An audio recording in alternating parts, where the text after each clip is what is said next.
Hey guys, welcome back to the channel. This is story about what if Naruto revives Minato with the help of Shinigami part 1. Before I start, please do support for more amazing content and comments for part 2. Do consider to subscribe my channel and share my video to your friends and check out the description as well. Let's start the video. Shinigami-sama sucks at poker. A fact known to nearly nobody was that even the gods had a weakness for gambling. Every 6 months Kami, Yami, Amaterasu and Shinigami would meet and have a night full of poker for high settings. Kami had plans for this specific poker night. She was very displeased that Shinigami had taken the soul of one of her best human warriors. And the greedy bastard wouldn't give her the soul back. But therefore she made a plan. An angel under her command had the devil's luck at gambling. She would fill in for her when the bets got in the high regions. Yes, the plan was perfect. Shinigami wouldn't know what hit him. All she had to do was teasing him until he was so fed up that he would bet the souls she wanted. And so far all went according to the plan. There was the call she waited for. She excused herself for a few minutes to deal with the call and put Aohoshi, one of the archangels, as her proxy. Well, what's the bet? Asked Aohoshi, fully involved in Kami's plans. Well, we should wait for Kami to return, began Shinigami. Afraid, Shinigami-sama? Aohoshi asked. To question the god's braveness was a sure as hell way to get what she wanted. Men are so predictable, she thought. Never, Aohoshi. What did you think of? Now Shinigami's pride was at stake. Well, if you win, I will go on the date with you. You asked me for the last 6 months. If I win, I get one of the souls under your mercy. And I can choose which one, and you resurrect him or her for me. Shinigami pondered about the suggestion. He wanted this date with all his being. She had always denied him this date.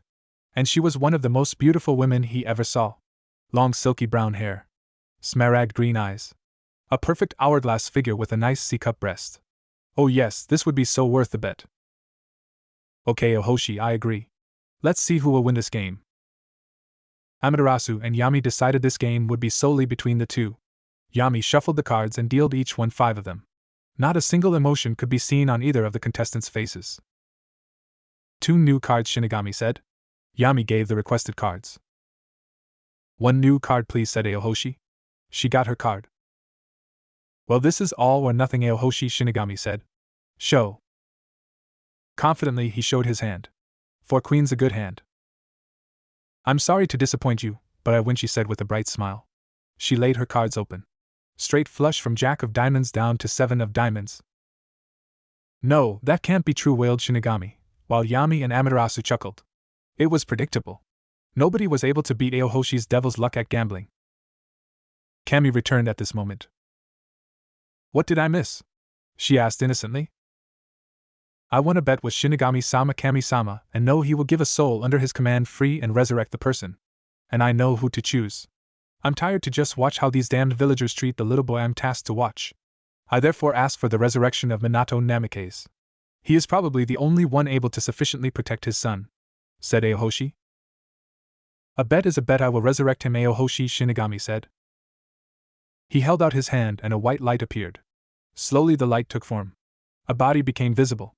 At last there stood a blond man with striking blue eyes who was slightly disorientated. Where am I?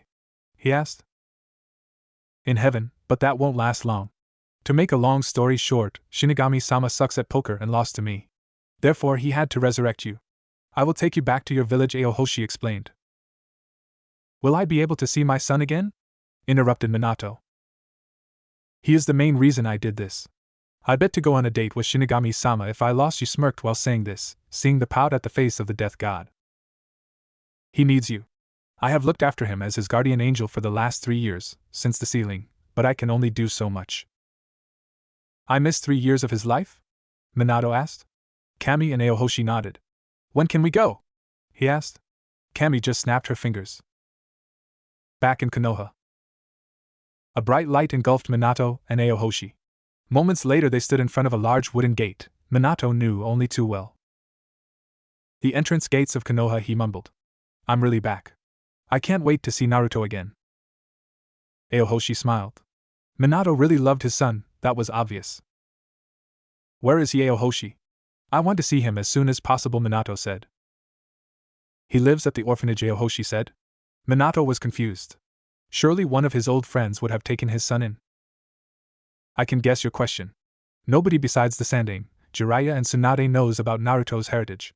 And I will be honest. The village never respected your dying wish. Sarutobi had to tell the council of Naruto's burden, and the civilian side promptly screamed for Naruto's execution to get rid of Kyuubi. They see Naruto as the Kyuubi. The shinobi side is smarter. I highly suspect that Hayashi knows that you are Naruto's father, and if Shikaka ever lays his eyes on Naruto, he will know as well. Smart bastard that he is. Minato was furious. They did what? He yelled. They were in for so much pain, he would make sure of that. There were 2 attempts to adopt Naruto from shinobi clans. The Sandaime tried to adopt him into the Sarutobi clan and Hizashi tried to adopt him into the Hyuga branch house. I suspect Hayashi to be behind it because he couldn't ask it for the main branch as the damned Uchiha was one of the supporters of the execution idea. At least my best friend tried to help my son, Minato growled. Yes, he tried, but with the civilian council, the old teammates of Sarutobi and Danzu, who wants Naruto to become a weapon, thwarting all adoption attempts, there was no other choice than to give Naruto to the orphanage. And there the problems start. The council used the period before the Sandaime was reinstated after your death to increase their power and reduce that of the Hokage. Only a successor could change this. Corruption has taken foot at the council as the civilian side tries to influence shinobi decisions. The curriculum at the academy has been reduced to a level that civilian children can easily grasp. The quality of the shinobi is still high, but the next absolvents of the academy will be weaker. The fail rate of the Jonin senseis will increase dramatically, especially as Danza takes in every talented orphan to his personal orphanage and trains them to become his rude agents. Senseless killer machines. He says permanently that it is a grave mistake to lower the level of the academy. Only point the old warmonger is right about. If a war broke loose, the genin wouldn't stand a chance of surviving. Konoha will have a lot of problems if this continues. The people seem to forget that Orochimaru is still out there, and Madara is still alive. That is a dangerous mix. Aohoshi explained the situation. I know, and I will do everything to prepare Konoha for this. But first I will get my son, raise hell upon the council, and will make sure that Naruto grows up loved as he always should have been. By the way, which date is it? December 27th, answered Aohoshi. Just after Christmas. Well, I think my return will be a late Christmas present for my son then. Perhaps I should go to see Sarutobi first. Then it will be easier to get Naruto. Just as he said that and the two headed to the Hokage tower, they heard a painful scream for help. They turned into the direction the scream came from. Oh no, please no, Aohoshi said. We have to help whoever this was, Minato told her, and ran into the direction the scream came from. Minato didn't know what was happening, but he would never let such a scream for help unanswered. Aohoshi was following directly behind him. He ran as fast as his short legs would carry him. He didn't know why they hated him so much. This day turned out to be the worst of this short life so far. First, the orphanage matron kicked him out, stating that they would not harbor a demon any longer. It didn't matter that he repeatedly swore he would never harm any of the other children and that he wasn't a demon. Then, 5 minutes after he stumbled to town, a mob of drunkards formed and stated they would kill the demon. He did nothing to them, and despite this, they wanted to hurt him. He had tried to find the kind old man who the matron called respectfully Hokage-sama, when he visited the orphanage. When he was around, they were nicer to him, but only then. Tears streamed down his whiskered cheeks. He wanted to escape them. Why did nobody help him? A rock hit his shoulder. He screamed for help and in pain, but the hunters just laughed at his misery. He ran into a side street to lose his hunters only to see it was impossible for him to go farther.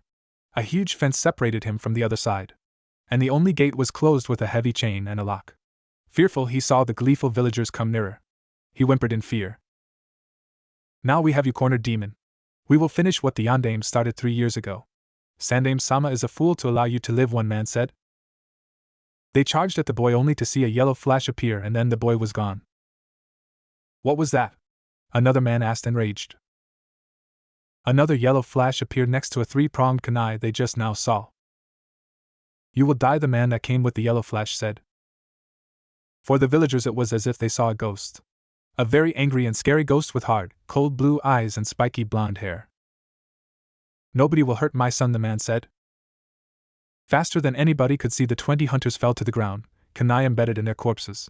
Minato didn't even look winded. He left one of his signature kunai and disappeared with a yellow flash. Only 15 minutes later an Uchiha patrol came around to see if the damned demon brat was finally dead. They had orders to look away from the mob. But what they saw frightened them. All men were dead with a kunai only the Yondaime Hokage used in front of them. We have to report to Fugaku-sama at once. This is a great threat to Konoha if anybody discovered the Haraishin no Jutsu. His colleague just nodded and he ran to get the commander of the military police. On a nearby roof, Minato knelt before Naruto, who was crying in fear. Sure, it's all right now. Nobody will harm you, I promise.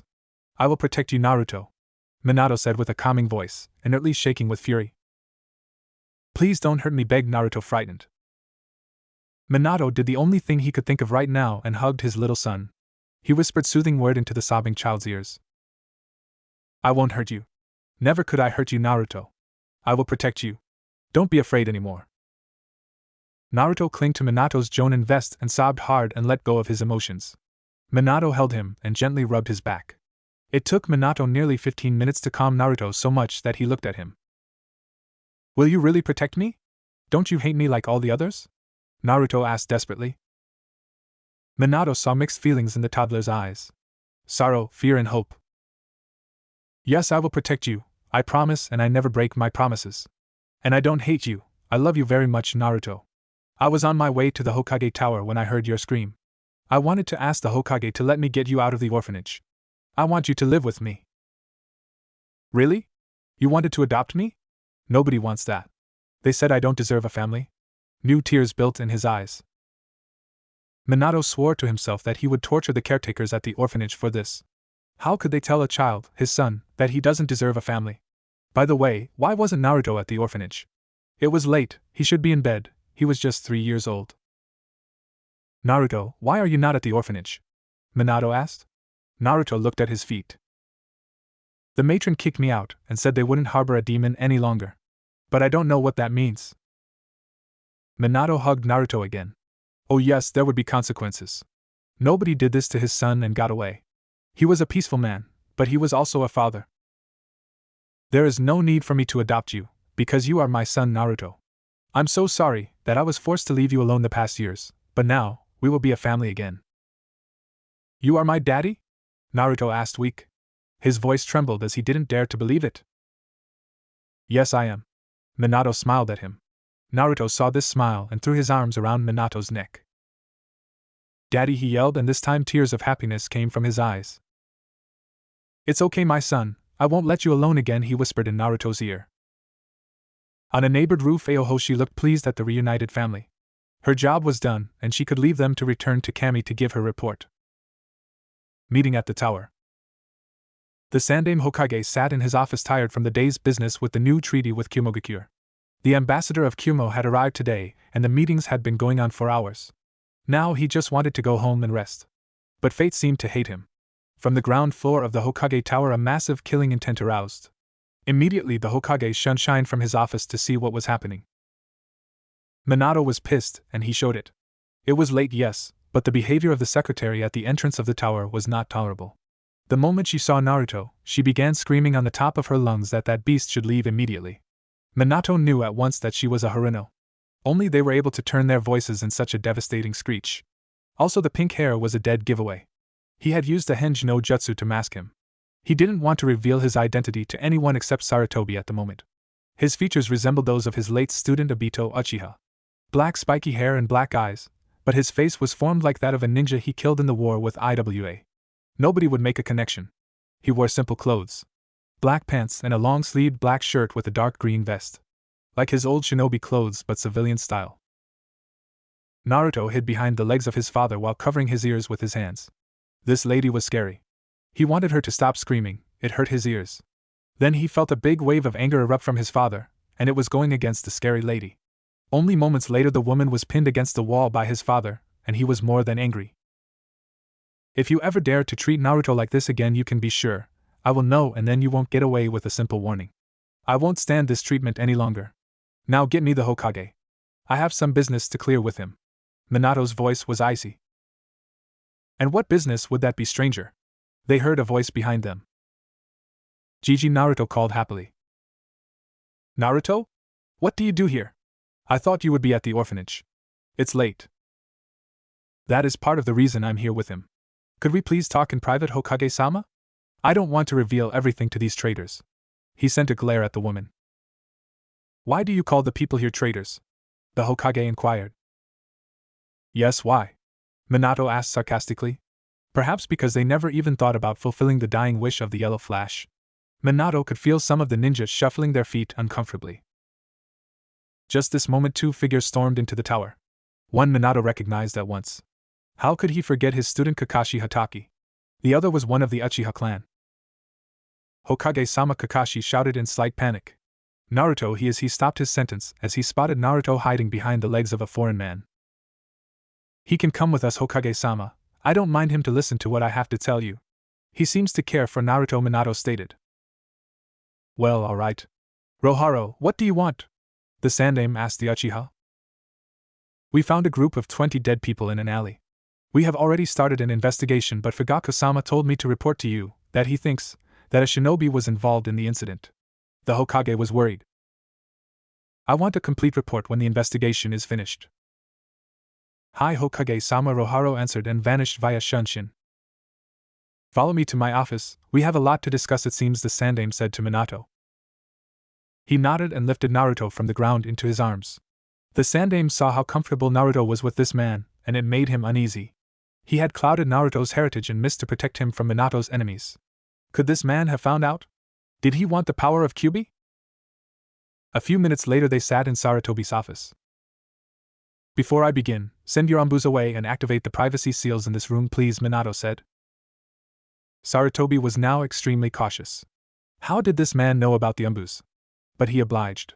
At least Kakashi would be there to help him, and he was an ANBU captain himself. After activating the privacy seals, Minato stood up. Naruto, would you please stand next to me for a moment, so I can undo my henge? Naruto nodded. Minato undid his henge and Sarutobi and Kakashi didn't believe their eyes. Both immediately tried to undo this new henge no jutsu but failed. Naruto giggled at the stunned faces of the two men. He reached his arms for his father, and he took him up again and sat down on a chair next to Kakashi. Minato used a pressure point on Naruto's neck to let him fall asleep. He didn't need to hear this. Gently he laid the small boy on the couch in the office and removed his white cloak to cover his son. I believe you have a lot of questions. But first, I'm completely disgusted with the way my son has been treated in Konoha. I gave my life to protect everyone from the Kyuubi, more so. I sacrificed my son as his host, and all I see is complete hate from the villagers. What is going on here? You are the Hokage, Sarutobi. Why did you let this happen? Minato? Sarutobi asked eventually. Who else? Before you asked, an angel of Kami-sama won a bet against Shinigami-sama at poker. So he had to resurrect me.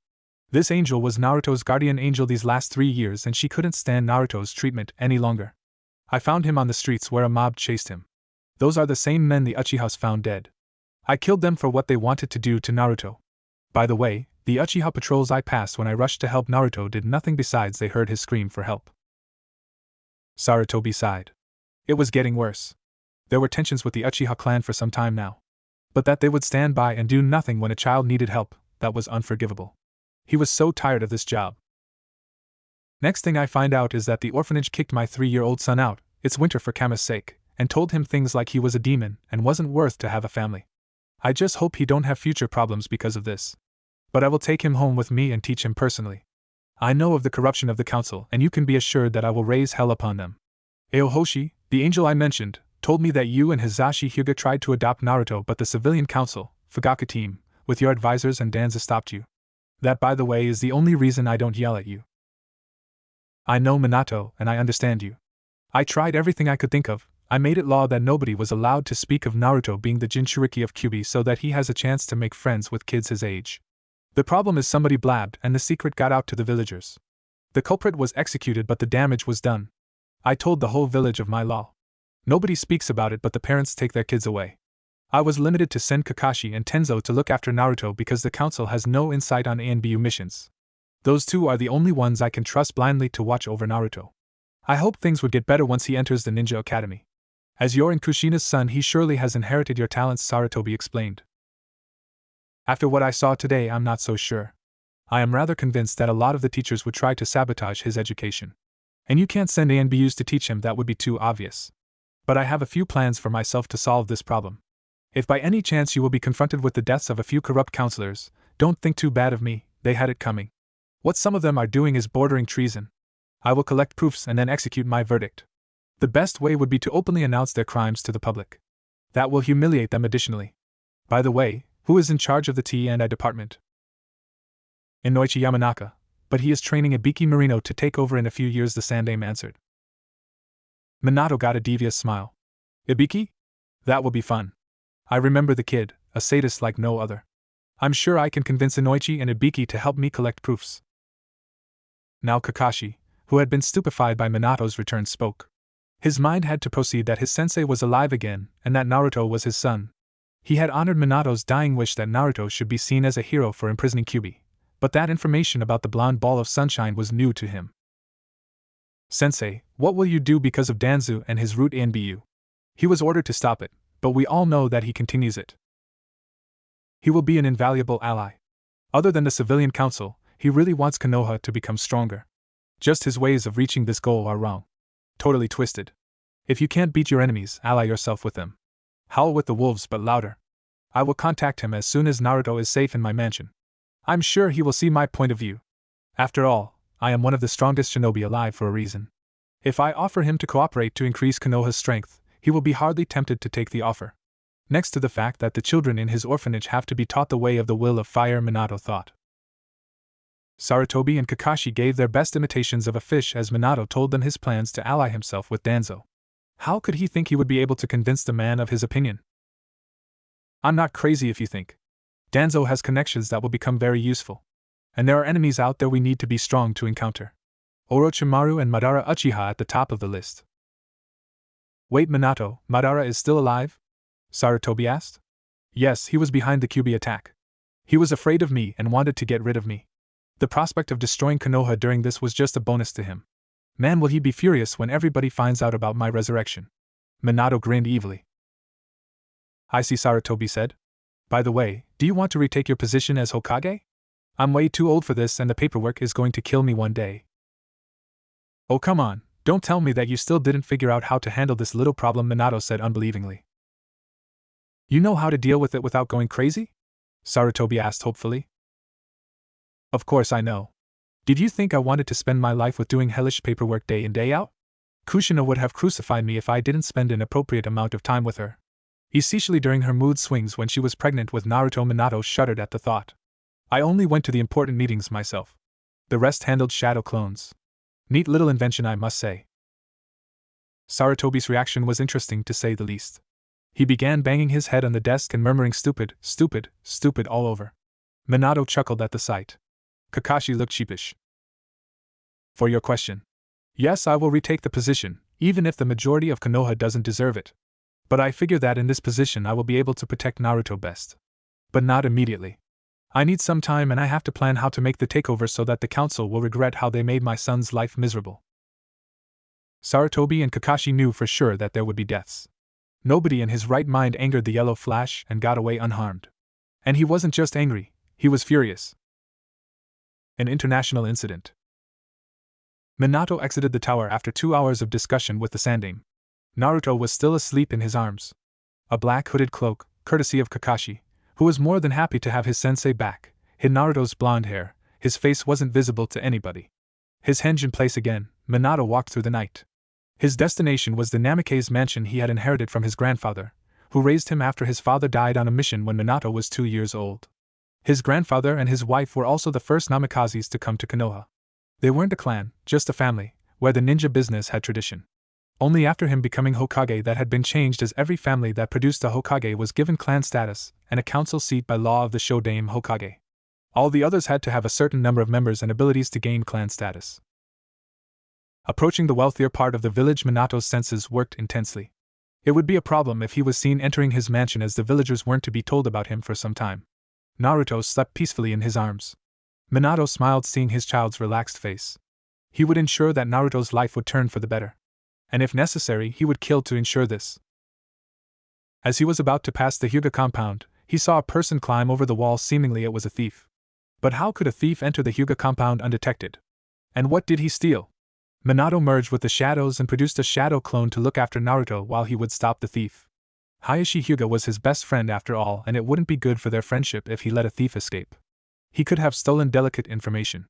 As Minato came near the stranger, he could see that it was a man, but he didn't have a sack with valuables or some scrolls. He had a little girl under his arm. Minato got angry. Thievery was one thing, but kidnapping was despicable like no other crime. He acted fast and threw one of his three-pronged kunai next to the kidnapper and appeared with a yellow flash next to him. The man was too shocked to react in time and was knocked out by Minato so he could be brought to Inoichi for interrogation. Then he could see another man jumping over the wall and coming straight for them.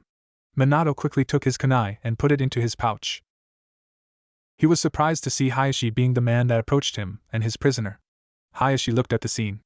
Minato was busy restricting the kidnapper with ninja wire so he couldn't escape. Then he saw the girl lying next to the kidnapper. Hinata, Hayashi said, and knelt next to the girl to check her for injuries. Thank goodness she isn't injured, he said soon. Then he turned his face to Minato. I have to thank you for rescuing my daughter, he said. It was my pleasure. I coincidentally walked this way when I saw him coming over the wall, and I investigated. When I saw that he had kidnapped a girl, I sneaked up to him and rendered him unconscious for interrogation. Hayashi nodded and pulled the mask of the face of the kidnapper. He was furious. It was the ambassador of the Raikage. Kumo tries to play dirty, they will see the consequences, Hayashi growled, trying to uphold his stoic face in front of this stranger. By the way, who was he? Could you please come with me to the Hokage? We have to report this. Kumo will have to pay for trying to kidnap my daughter. Minato sighed. This seemed to become a long night. Of course. But let me first get my son to my house. I left him with a shadow clone back there, he pointed in the direction. It would be useless to try and trick Hayashi. If he turned his Byakugan on him, he would be able to see through his henge immediately. And he was one of the few people he could probably trust with the truth. Hayashi looked in the direction and saw a person with a small kid come around. Seemingly the child was asleep, but he couldn't make out any features because of the black hooded cloak. Do you want to take your daughter back home before we go to see the Hokage? Minato asked. I would rather let her stay with me. I don't know if this was the only one who would try to kidnap her. I can't even understand how he was able to infiltrate the compound. It should be impossible without inside help. Therefore I prefer to take her with me. I understand. Then please follow me. My home isn't far away. Hayashi nodded and followed Minato with Hinata in his arms. Minato's shadow clone took the kidnapper and left to the ANBU headquarters for interrogation. When they reached their destination, Hayashi didn't believe his eyes. That was Minato's mansion they stood in front of. What? Asked Hayashi, suspicious. Let's get inside, there I will explain. Minato stopped Hayashi's question. Checking if he lied and not seeing any deception on his face, Hayashi agreed. Minato shifted Naruto in his arms so he could free his left hand and bit his finger. He smeared the blood on the seal at the gate, and after a few seconds the gate opened. Minato stepped inside and Hayashi followed. The gate closed behind them.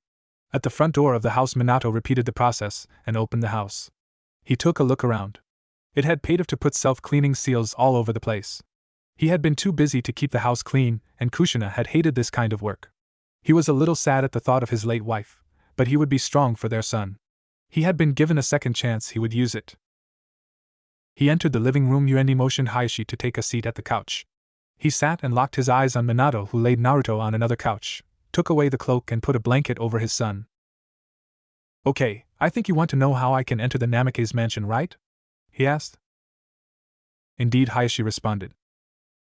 All right, but you must promise me that you won't tell anybody besides the Hokage and Kakashi, as they already know Hayashi. Minato dropped the henge. Minato? Hayashi was shocked. How is this possible? You are dead. I saw your dead body before the funeral. I was dead, Hayashi. I was resurrected by the death god just today. And to be honest, I'm pissed at the way Konoha treated my son. But that will have to wait until a later date. But I can assure you, I will see that there will be consequences. I didn't ask for the impossible, just that my son was treated like the hero he is for ensuring the imprisonment of the Kyuubi. Hell, if he had been treated like any other child, I wouldn't be this furious. Hayashi could feel the killing intent that emanated from Minato. He was sad that he hadn't been able to help Naruto more, but the civilian council had blocked every attempt to help the boy.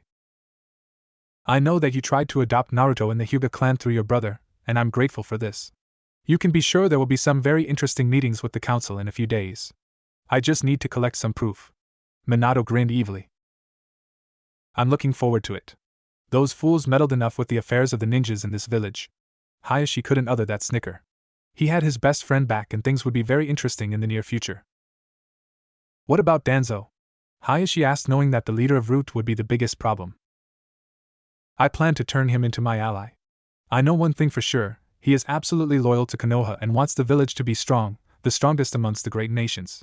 Only his ways to reach this goal are twisted. He has some valuable ideas that I intend to realize, a better schooling system at first. We can't let our children be unprepared for war times when there are enemies outside of the caliber of Orochimaru or Madara Uchiha. Yes, Madara is alive, Minato said, reading Hayashi's surprised expression. He was behind the Kyuubi attack. We will strengthen Konoha at all areas, and for this, I will ask Sensei Jiraiya to retrieve my mother. Your mother, Minato? I thought after your father died, you became an orphan. I mean, you grew up with your grandparents. That's true, Hayashi, but do you know the name of my father? He asked. No, I thought you were uncomfortable to speak about it, so I never asked. His name was Dan Namikaze. He and my mother weren't married, just engaged. I was born during the Second Shinobi World War, and if word got out, I would have been the prime target for my mother's enemies. She was too well known. Realization dawned on Hayashi's face. Oh my god, Tsunade? Yes, Tsunade Senju is my mother. For security reasons, I got my father's surname. I think when she learns that I'm alive again and that she has a grandson she can spoil, it won't be a problem to get her to return to start a medical education program like she wanted during the war. Hayashi had to digest this information. His best friend was directly related to two of the former Hokages, and one of the Sannin. Do you intend to drop this bomb on the council? Asked Hayashi. What do you think? He asked, grinning. What better way would there be to punish them for the treatment of my son than to drop the wrath of an angry grandmother, who just happens to be one of the Sannin, on them? My killing intent is nothing compared to my mother's. They are directly responsible for the mistreatment of the heir to two clans of Konoha, as Naruto is the heir to the Namikaze clan, the Senju clan, and on top he is the grandson of the current king and queen of Whirlpool. Kushina was their youngest daughter. The daimyo will be more than displeased to hear this. I heard you have very good connections to the royal court? Minato asked innocently. Sometimes you can be really cruel, but I understand you completely. When do we start? Minato looked at him. Did you think I would let you do this all alone, Minato? You are my best friend. I will help you with collecting the proof needed, and then I will sit in my council seat and enjoy the show you will set up. But another issue. What do you think will be the best way to handle Kumo? Send them one of my three-pronged kunai and remind them that it is very ill-advised to make the yellow flash angry. It's really good to have you back, Minato, Hayashi said, smiling. It didn't take the two men long to explain everything to the Sandaime. He was angry at the attempt to kidnap Hinata. Where is Hinata now? Sarutobi asked. At my mansion, Minato answered. The building and the grounds are completely secured with my strongest seals. Nobody below my level as a seals master will be able to disable them, Minato explained. Very good. Hayashi, I think you want to return to your clan and start an investigation how the ambassador of Kumo could enter. I think you are right if you think that he must have had inside help, Sarutobi said. Yes, thank you, Hokage-sama, Hayashi said and bowed. Minato, can Hinata stay for the night at your mansion? It would ease my thoughts when I knew nobody could do anything to her. No problem, Hayashi, but won't she be scared when she wakes up and is in an unknown place? I will send Hizashi to look after her. He is the only one I trust enough to not try anything against her. Especially as I managed to suspend the sealing of his son Niji. Do you still have this idiotic practice in your clan? I thought you wanted it to stop, Minato grumbled. He hated the practically slavery of the branch house of the Hyuga clan. That was not the way how you treated your family. It's not that easy, Minato. The elders oppose me in this with all their might. It would need a quick strike to free all members of the branch family of the seal without them recognizing it until it's too late. Or something that would overrule the clan laws. Minato nodded, knowing Hayashi was right. Tell Hizashi to come to my mansion in half an hour. I will await him, Minato said. Hayashi nodded. Minato concentrated and disappeared in a yellow flash. Things will change with him back here, Hayashi said, happy. Yes, I'm glad he is back. I'm too old to be the Hokage, Sarutobi sighed. Friend. Hinata stirred in her sleep. Slowly she opened her eyes and looked around. First she only thought she was still asleep, but then she saw that she wasn't at her room at her clan's compound. She panicked and ran to the door. She tried to reach the door handle, but it was too high above her. She looked for another exit, but the window was too high to climb outside. Frightened, she sat down on the bed and hugged her knees. She cried when she heard steps in front of the door. The door opened and a blond man, she never saw before, entered. Ah, you are awake, Hinata, that's good. You don't need to be afraid, he said, smiling. My name is Minato and I am a friend of your father Hayashi. He is at your clan compound and investigates how it was possible that the man who tried to kidnap you could enter undetected. Hinata's eyes widened in fear. Hey, it's okay, we got the man and he is in prison right now. He can't hurt you anymore. Hinata nodded weakly. By the way, your uncle Hisashi will be here in I think 10 minutes or so to explain everything to you. Your father asked me if you could stay here for the night because he doesn't know how it was possible that somebody entered your home. Do you want to come down with me? My son would be happy to meet you. Oh, okay, Hinata said, unsure if she should believe the man. But if her uncle would come in a few minutes it surely would be all right. Down in the living room, Naruto was awake and inspected everything around him. It was fascinating for him that he would live in this big house with his father. The living room he awoke in 10 minutes ago was huge. But it gave him a feeling of warmth. The furniture was holed in a light sort of wood he hadn't seen ever before. There were closets, shelves with lots of books on them, 2 couches of black leather with white comfy cushions on them, 2 armchairs of the same look as the couches and a glass table in the middle of them. He saw a big television set. On some of the shelves were photos of some people. The only one he recognized was a picture of his father with 3 teenagers. One of them looked a lot like the gray-haired man he saw at the entrance hall of the tower his father called Kakashi if he remembered correctly. He was so happy, he couldn't stop to grin. It was still strange for him to have a father. All the caretakers at the orphanage had been wrong. His father loved him, and he said he wasn't a demon like they told him. He heard steps at the stairs and ran to the door to look. There was his father with a girl with dark hair and nearly white eyes. That kind of eyes he had never seen before. And there had been a lot of different children at the orphanage. His father and the girl came over to him. His father smiled at his curious face. Naruto, this is Hinata Hyuga. She is the daughter of my best friend Hayashi Hyuga, the head of the Hyuga clan. She will stay with us for the night, as Hayashi has an investigation to run. Why? Naruto asked. There was a bad man who tried to kidnap Hinata, and before Hayashi doesn't know how he got inside, it will be safer for Hinata if she stays with us. Why? Naruto asked again. Because our house is the safest in the whole village, Minato explained. Why? Minato thought this could take a while. His son used the possibility to ask as many questions as possible. Because there are seals all over the place that can't be broken by anybody but a seal master as strong as me, and there are only very few who are at my level. What are seals, Daddy? At least he didn't ask why, Minato thought. Seals are a special art ninjas use. Like ninjutsu, genjutsu and taijutsu, which are the 3 basic arts. Seals have different uses. You can store things in a scroll to transport them easier if you use a storage seal. Then there are seals that can make things explode. They are called exploding tags. You can blind people with flash seals. And that are just a few. There are nearly no limits to the use of seals except the imagination of the seal master. If you understand how to make them, you can do a lot of things. Naruto looked at his father in awe. Then he looked at Hinata, who seemed to be afraid. Naruto decided to try to get to know the other child. He never had the possibility to befriend another child due to the caretakers who isolated him from the other children at the orphanage. And this girl's father was a friend of his father. Surely he was okay with him befriending her? Hey, I'm Naruto, do you want to play? He asked. Hinata looked at him and found herself captured in his deep blue eyes. She never before felt like she could trust somebody so fast as it was the case with Naruto. I'm Hinata, I would like to play, she said quietly, but Naruto heard it all the same. Yeah, what do you want to play? He asked, bouncing with energy. Naruto, please stay in the house for playing, okay? It's already dark outside and I don't want you to get lost in the darkness, Minato said. Naruto looked at his father and nodded. He looked questioning at Hinata, who seemed to be afraid for some reason. Hinata? Naruto asked. It's just, Hinata tried to explain. Minato seemed to read her thoughts. Is it because you don't want to be alone in a place you know nobody? He asked kindly. Hinata nodded. I have a suggestion. Why don't you two come with me and I show you the house? You haven't seen very much of it yourself, Naruto. When we are done, Hinata's uncle Hisashi should be here to tell her what is happening at her family's compound. Naruto nodded and Hinata followed after a little while. Naruto enthusiastically took her hand. Let's go, Daddy, Naruto said. Minato couldn't help himself but grin at the cute picture in front of him. They needed the rest of the time until Hisashi showed up for Minato to show the 2 children the ground floor of the mansion.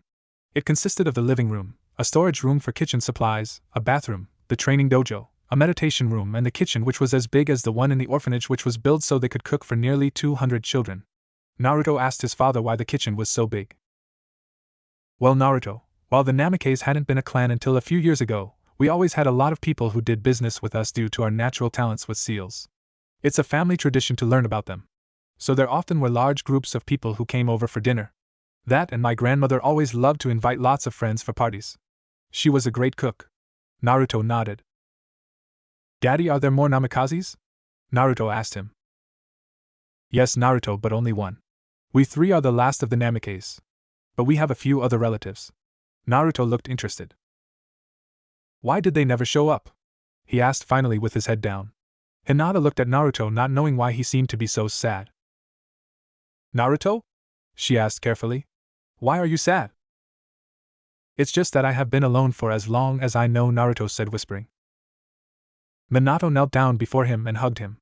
That is in the past. I will do everything I can that you will never be alone again, Naruto, he said, assuring. He stroked Naruto's back. Naruto nodded. It was a great feeling when his father held him. He felt completely safe. It was a completely new feeling, but he didn't want it to end. I also want to help you. I don't want you to be alone, Hinata said as Naruto and Minato ended the hug. Really? Naruto asked the girl. She nodded while looking shyly at the floor. Thank you, Hinata, he said and hugged the girl. Hinata got a strange feeling. On one side it felt good, on the other she was extremely nervous. Why, she couldn't figure out. Minato saw Hinata's behavior and instantly knew that she had inherited the shy personality of her mother in her younger years. It would be hard for the girl in her position as heiress to the Hyuga clan. Hopefully she wouldn't break during the harsh training. Perhaps his seemingly hyperactive son could help her. He continued to show them the rest of the ground floor. This is the training dojo of our family. My father built it when he became a ninja. He wanted a place where he could train in secret when he developed new techniques, Minato explained. The children looked at the large room that was laid out with tatami mats. In one corner were training utensils, in another was a closet for towels. Then there were 2 training posts for different uses. I use this dojo regularly, Minato told them with a smile. Did you invent techniques, Minato-sama? Hinata asked politely. There is no need to call me Sama, Hinata. I'm not that old. Just call me Minato. And yes, I invented some techniques. Please, Daddy, can you show us? Naruto asked curiously, jumping up and down in anticipation. Minato thought for a while. Sure, but I can't show you the full force of one because it's too dangerous. This is the first one. He took a 3-pronged kunai out of his pouch and threw it to the other side of the dojo.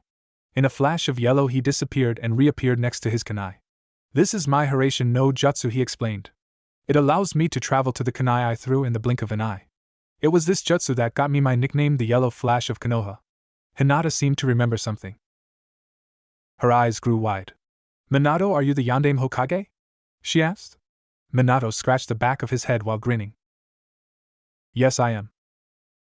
Wow, why didn't you tell me, Daddy? Naruto asked. It wasn't the right time. I mean, I just returned today and then there were enough other things which were more important at the time. I would have told you later. Naruto nodded, seemingly okay with the answer. You said there are some relatives. Who are they? Naruto asked. Well, first there is my mother Tsunade, your grandmother. I hope she will return to Konoha when she finds out that we are still alive. She left because she thought that we were dead. But why would she think that? Well, the reason I couldn't be with you was that 3 years ago on the day you were born the Kyuubi no Kitsune attacked Konoha. Why, nobody knew at the time. I was able to defeat Kyuubi, but it was at a high price. I could just return today. Where were you? I will tell you when you are older. It's a bit complicated. Naruto pouted. Minato ruffled his hair. Well, aside from your grandmother there is my cousin Shizun. She is Tsunade's apprentice. You must know your grandmother is the best medic nin there is. What is an apprentice, Daddy? A student who gets more intensive training from his master. Normally you learn in groups of 3 genin when you graduate from the ninja academy. You have one jonin sensei who teaches the 3 genin. But an apprentice most of the time is the sole student of this jonin. And then the teacher teaches his own special things and not only the general things a ninja must know to survive. Naruto nodded. He kind of understood this. Can I become a ninja too, Daddy? He asked enthusiastically. If you really want it, of course you can, Naruto.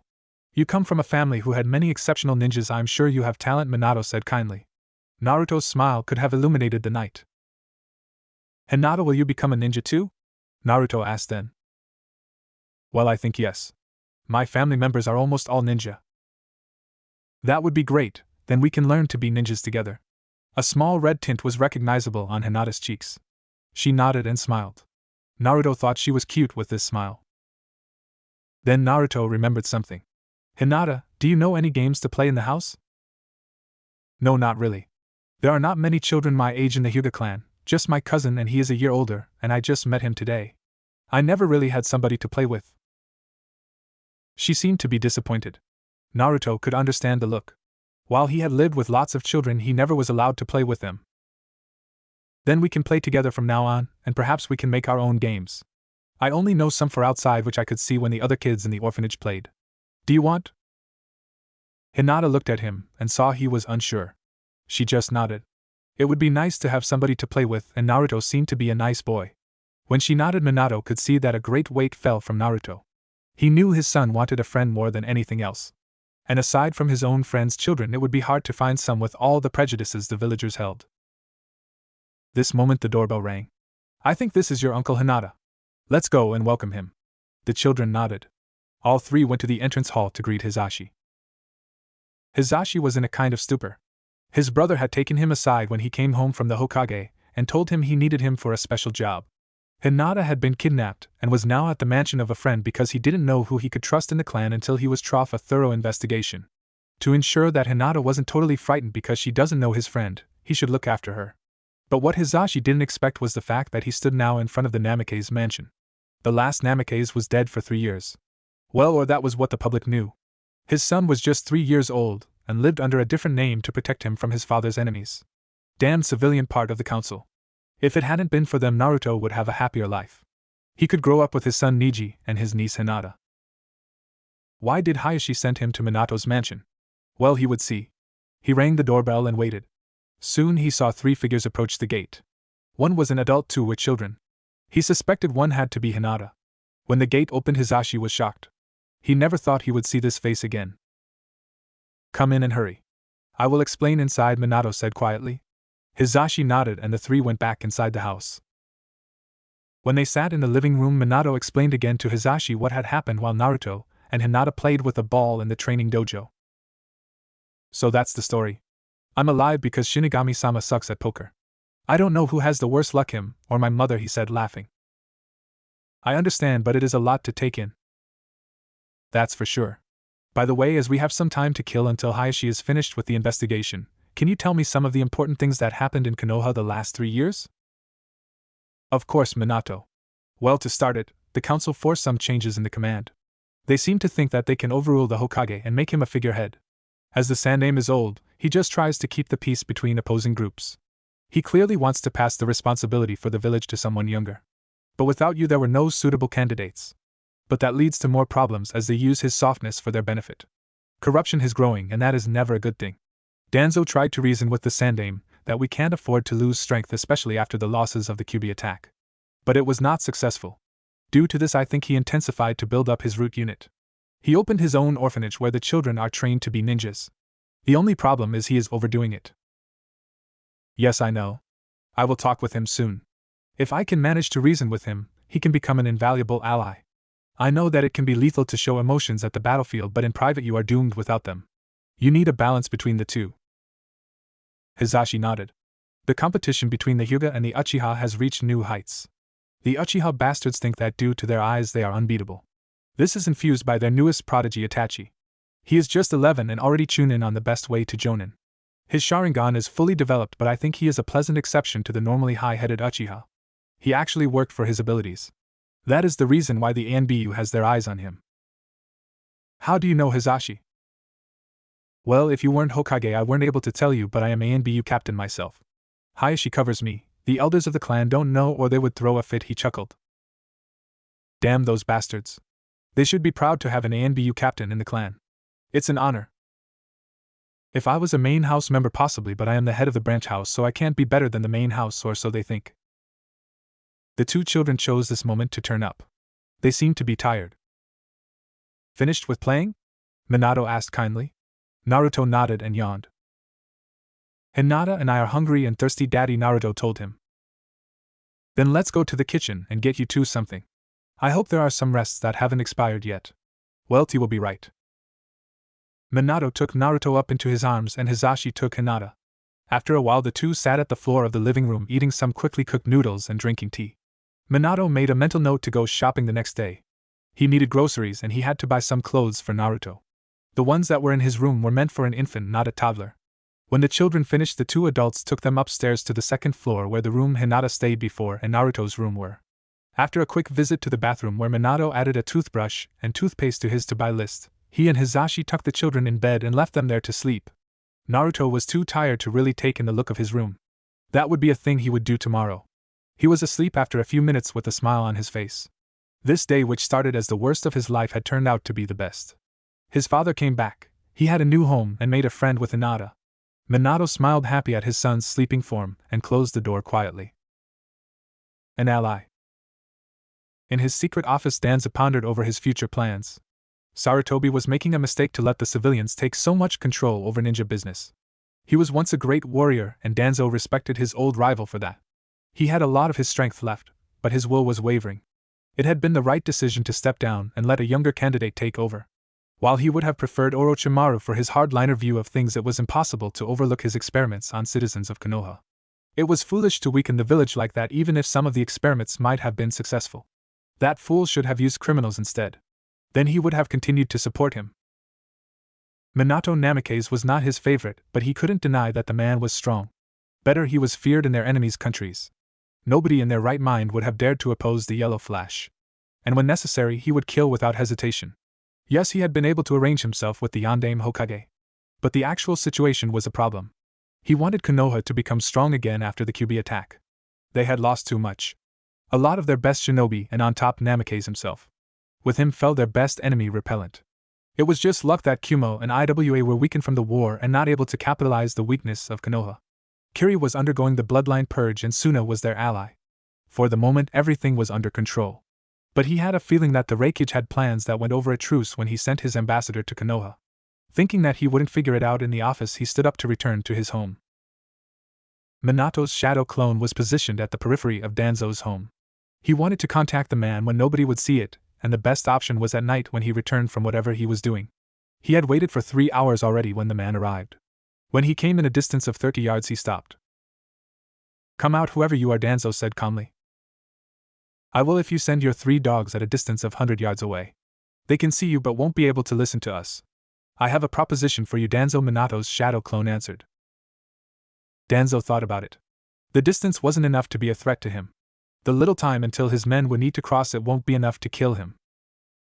"I agree," Danzo said. His 3 hidden bodyguards sprang out of their hideouts and out the ass distance between them and their leader. Minato came out of his hideout under a henge. "I'm glad you agreed to listen to me. I think my proposal will benefit both of us and Konoha in its completeness. I heard that you strive to strengthen Konoha but were put down from your plans by the Hokage and the council." "That's correct.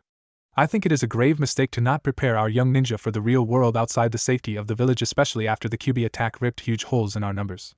We can't produce ninjas in sheer numbers because this needs time, but we can ensure that our ninjas make up for the lack of quantity with quality." But the civilians lowered the education levels that worked well during the war times to a ridiculous level. The graduation exams consist of 3 low-level jutsu like Kawarimi, Henge and Bunshin. From them one is chosen. On top of that, the students have to pass a written exam which consists mostly of history and chakra theory on low levels. How will they be able to defend Konoha properly? If the heroes of the war had been educated on that level, we never had won the war. I agree with you that this is devastating for Konoha as a whole. I heard you took countermeasures in secret.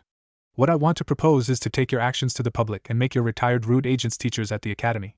They will be able to prepare the students. I want to make clear that my goal is a strong Konoha that still keeps his unique ability to feel with others. Devastating in battle, caring in private.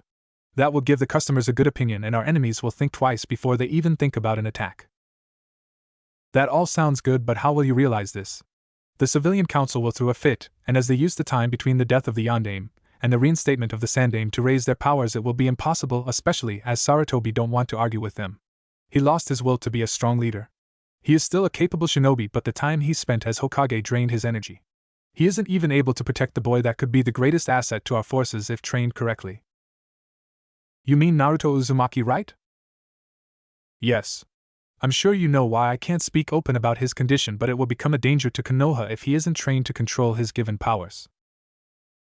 While I agree with this, I will never allow for him to become an emotionless killer machine. As I said, we have to keep balance between not showing emotions in battle and not having them. The greatest heroes of Konoha were able to do this professionally, like the first and second Hokages, the White Fawn or the Yellow Flash. You yourself should think about it. Emotionally stable ninjas are better ninjas. And you won't have as many candidates that aren't able to stand the stress. The Bloody Mist has shown as much. After Zabuza Momochi killed the entire graduation class, they changed their educational system because it was a waste of talent. What I plan is a very effective use of our resources. Less deaths of shinobi and kunoichi means less compensation for the losses. We already had enough, as you stated. And for how I will achieve it, well, let's just say the council will be surprised when a hero returns. He smirked. Danzo's thoughts were racing. The things this man said sounded really good. The idea to use the retired root agents to teach the children at the academy was brilliant. And if he could do his best to protect Konoha openly, it would even be better. He would still sustain his spy network. One could never have too much information. But the man's identity was an enigma. He seemed to be connected to the Jinchuriki emotionally, otherwise he wouldn't have said that he wouldn't allow for the boy become emotionless. His opinion of the way a ninja should be didn't match his, but it was tolerable. As long as a ninja didn't show emotion on the field, it would suffice. And he had to admit it would be good public relation when the ninjas were seen as humans by the clients. Then they would put in more mission requests. But it left the problem of the currently nearly figurehead Hokage. Your proposal has its merits, but I can't see how this will be possible with the Sandaime being the figurehead the council made him into. Without a successor, who can change the working processes, it won't be realizable. And I don't see any suitable successor for Sarutobi at the moment. There are some promising young ninjas that can be able to do the job in a few years, like Itachi Uchiha or Kakashi Hatake, but they lack experience and are way too young. In 10 years they could be ready. I mean, Itachi is 11 and Kakashi is 17. And that is too late to do what you proposed. And the Sannin, who would be able to be Hokage, left Konoha to lick their emotional wounds. It was a problem when the Yondaime was chosen. Orochimaru was too ruthless, and the only other candidate, Minato Namikaze, who became Hokage, is dead after he sacrificed his life to defeat Kyuubi. And Orochimaru is a traitor now. Yes, you are right, but what would you say if there was a candidate as strong as the Yondaime? Would you support him? I would know if Konoha had someone this strong, Danzo replied. That doesn't answer my question, Minato said. Well, if there was somebody who were as strong as the Yondaime Hokage that shared my opinions that Konoha needs to be strengthened, then I probably would support him. Very well. I will prepare for the next step. Be ready in a week. There will be a meeting of the council in which I will reveal how to realize my proposal. Be sure it will be a great show of power. After it, our goals will start to be realized. You are an interesting fellow. Mind telling me your name? Well, for the moment you can call me Arisher. You will find out everything else during the meeting. Until then, he said, and poofed in a cloud of smoke. Well, that was interesting. I will investigate this, Arisher Danzo said, and walked for his home. Minato received the memories of his cage bunch and smiled. That had been easier than he had thought. Danzo seemed to be an invaluable ally. The first steps had been done. Now all he needed to do was getting proof for the treason of the council to get them removed from their posts. He had a list of all counselors and the decisions they made by Hizashi, who just wanted to get the civilian council back for meddling with ninja affairs and making Naruto's life a living hell. So if I understand this correctly, the main actors on the civilian council are Seiza Haruno, Mikado Trinoma, Hikaru Hotkane and Takuma Kanemoto. They are the leaders, the other three follow their lead. Then there are Hamura Mitokado and Koharu Yuditane of the Elders Council and Fugaka Team Uchiha on the Ninja Council. Yes. Shikaku Nara, Inoichi Yamanaka, Chozo Akimichi, Hayashi, Suminazuka, Shibi Abirame and Asuma, who represents the Sarutobi clan for the Sandaime, are their counterparts. Danzo has his own opinion and normally voices this, but never got a majority because the civilians mess around with the help of Koharu and Hamura. Our problem is that we are at a disadvantage as long as the seats of the Senju clan and of the Namikaze clan are not taken. But with you being back, we have at least the Namikaze seat filled. Yes, and when Sensei Jiraiya finds my mother, and she returns, the civilian council is at a disadvantage as she will fill the Senju seat and Sensei Jiraiya has a seat at the civilian side.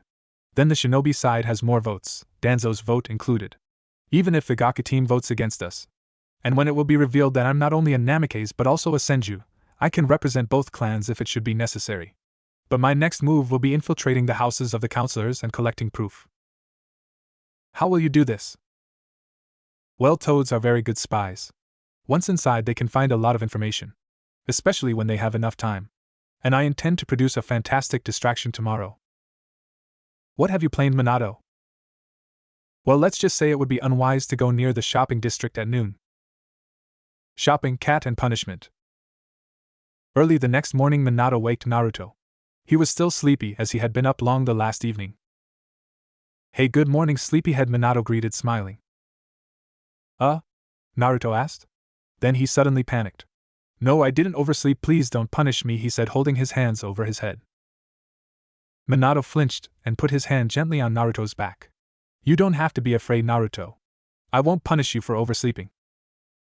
Naruto relaxed at the voice. Then he lowered his arms. Daddy, he said and smiled brightly. It wasn't a dream. You are really here. Yes, I am. He hugged Naruto, who leaned into the hug, sighing happily. Get ready, Naruto, we want to have breakfast, and then we will bring Hinata home. Ah, I remember. Yes, I now have a friend. Yes, you have. And it won't be nice to let your friend wait for breakfast. Yeah, let's go, Daddy. Naruto jumped out of his bed and looked around for his clothes. His mouth was wide open when he looked at the room. It was a nice room with 2 orange and 2 yellow painted walls. There was a desk with a chair and shelves above. On the shelves were some books and some plush animals. A dark red toad, an orange fox, and a blue dolphin. Then there were blocks in different colors. Papers, wax crayons, and pencils to draw were on the desk. Do you like it? Your mother Kushina prepared this room for you when she was pregnant with you. Yes, I love it, Daddy, Naruto answered with tears in his eyes. He walked over to the desk and looked longingly at the stuffed animals. Minato understood and reached for them. Which one do you want? He asked. The fox. I like orange, Naruto assured. Minato gave him the plushie. Naruto hugged it happily. Can you tell me a bit about Mommy? He asked, shy. Minato felt a pang in his heart. Then he smiled. Of course, Naruto. I will tell you after we have brought Hinata home and we're shopping for some groceries and clothes for you. I have some pictures of her that I can show you. Naruto smiled brightly. Yes, that's great, Daddy. Minato helped Naruto in the bathroom and to get dressed. He only had the clothes from the orphanage and they were more or less all ragged and dirty. 20 minutes later they sat in the kitchen with Hinata and Hizashi and ate breakfast. Hizashi had been at the Hyuga compound to ask Hayashi if it was all right for Hinata to return and to get some things for breakfast. They had toast, bacon, and eggs. When they were ready after half an hour, Minato and Hizashi did the dishes and Hinata and Naruto played in the dojo. Then Minato used his henge to hide his true appearance. Why do you look different, Daddy? Naruto asked. I don't want the people of Konoha to know that I'm back yet, so I used a henge no jutsu to hide my normal looks. They will be informed later. Oh, okay. They left the mansion and Minato and Naruto brought Hinata and Hizashi to the Hyuga compound. Well, it was very nice of you to let Hinata stay overnight, Hizashi said. It was no problem. She is welcome at our home to visit whenever she wants, Minato said, and Naruto nodded fervently. Bye, Hinata-chan, I hope I see you again soon. I want to play with you again, it was so much fun, Naruto told Hinata, smiling. I would like that too, Naruto-kun, Hinata answered. Minato and Naruto were currently at the grocery store. Minato spread some killing intent to intimidate whoever looked hatingly at Naruto. Coincidentally, when the manager came to throw them out, Kakashi appeared to get his shopping. His appearance intimidated the manager so much that he didn't dare to refuse business to Minato and Naruto. The copy mean had quite a reputation. Hello, Kakashi, such a coincidence to meet you here, Minato greeted him. Kakashi, knowing what his sensei intended, played along. Oh, nice to meet you too, Erasure, Naruto. I wanted to come by later the day to ask if you wanted to train with me, Erasure, just to see if you are still as good as you were 3 years ago.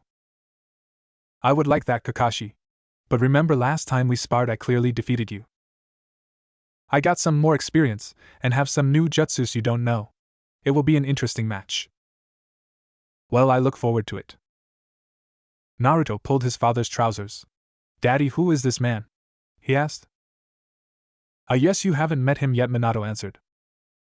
The customers and the assistants at the shop were speechless. The demon had called this man Daddy, and the man was obviously acquainted with Kakashi Hatake. Naruto, this is Kakashi Hatake. We fought together in the Third Shinobi World War. He is a very powerful ninja and was trained by the Yondaime Hokage. Nice to meet you, Kakashi and Naruto answered politely. My pleasure, Naruto, Kakashi answered with his typical eye smile. Kakashi and Ai-san, why do you have a mask? Naruto asked. It's a tradition of my clan, Kakashi explained. It looks cool, Naruto said. Well, thank you. Where were you headed? He asked Minato. We were going to the clothes shops next as Naruto needs some new things.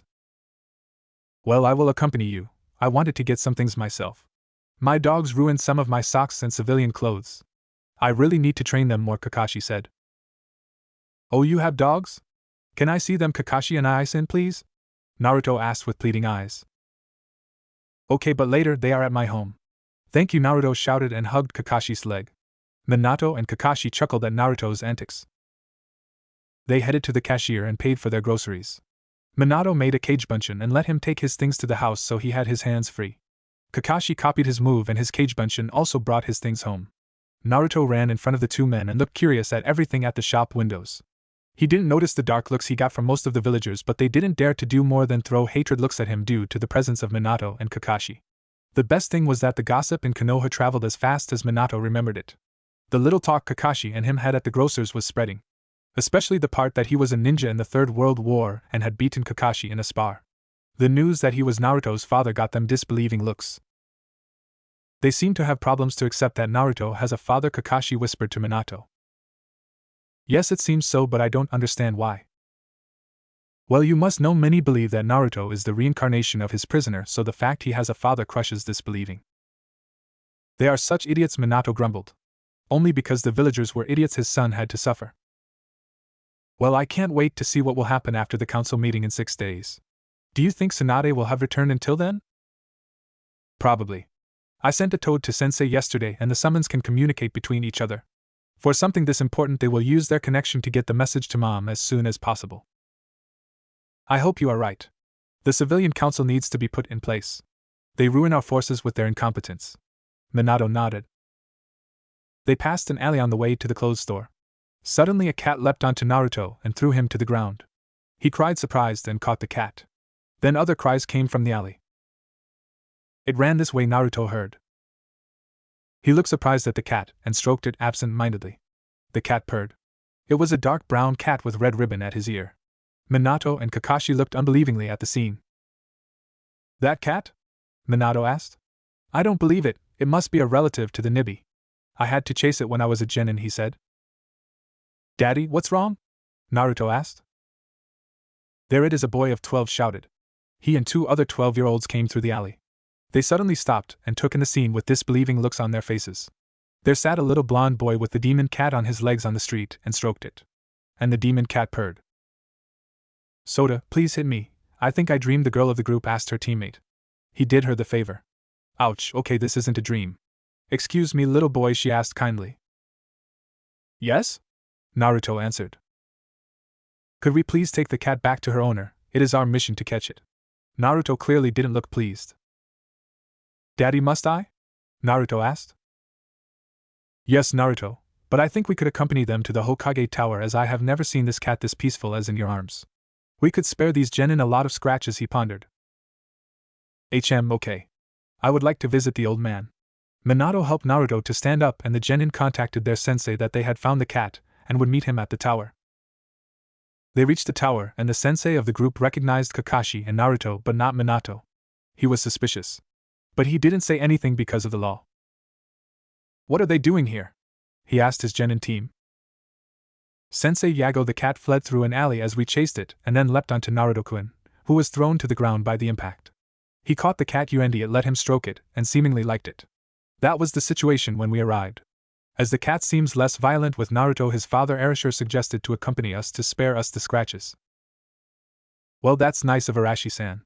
Well, I have never seen you around, Arashi-san. Why is this? Yago asked. That's because I was absent for 3 years. I fought against the Kyuubi like so many others that day and could just return yesterday. If you want to know more about it, you have to ask Hokage-sama, as he asked me not to tell the details just now. I see, Yago said. It was possible that the Hokage wanted to keep something secret. If Arashir got a secret mission after the Kyuubi attack, it would have been easy to declare him missing in action, MIA. But why did the demon boy call him his father? He was the Kyuubi now, wasn't he? But why was Kakashi Hatake so relaxed around the boy and joked with him? They climbed the stairs to the mission room while Minato carried Naruto, as his legs were too short to climb the stairs himself without his arms, and they were occupied with the cat. They reached the room and Sota knocked. Come in, they heard. The 7 went in and the ninjas on duty looked twice because they didn't expect such a large group. Team 5 reporting back, Yago declared. The Sandaime looked smiling at the genin, and then Naruto. I think you have an interesting story to tell us, he said. Yes, Hokage-sama, the girl said. She reported the chase of Tora and how they found the cat with Naruto, and how it was that Naruto and the others accompanied them. The wife of the fire daimyo arrived and was happy to see that her cat was found again. Yago took the cat from Naruto and gave it to her, and she squeezed it while Tora yelled. Oh, my precious little Tora, I was so worried that you were lost. Stop it, Naruto said and tugged on the long robes of the lady. Please, you hurt Tora, he said. Everybody was silent at his words. What do you mean, boy? She asked. I love my little Tora. But when you hug her like this, it hurts her. Don't you see this? He looked at her and the cat and was worried about Tora. He got a liking to the cat in the short time he had carried her and didn't want the cat to be hurt. Oh, and what do you, a little boy, know about things like this?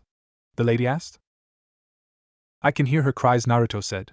She doesn't want to be squeezed and not be able to breathe. You can understand her? The lady asked disbelievingly. Naruto nodded. I can show you, he said. She knelt next to the boy. Come here, Tora, he said, and the cat leapt to him. He stroked her while holding her gently. You see, she likes being held like this much better. She purrs. Tora, if this lady will be more gentle, would you like this more? He asked innocently. Tora looked at him, and then her owner, and it looked like she nodded. She said yes, Naruto declared. The adults were stunned. That was an incredible ability. The lady took Tora back and tried to hold her like Naruto did. Tora was nervous, but with each gentle stroke she relaxed more and more in the lady's arms. I think I have to thank you, boy. I never wanted to hurt my precious Tora.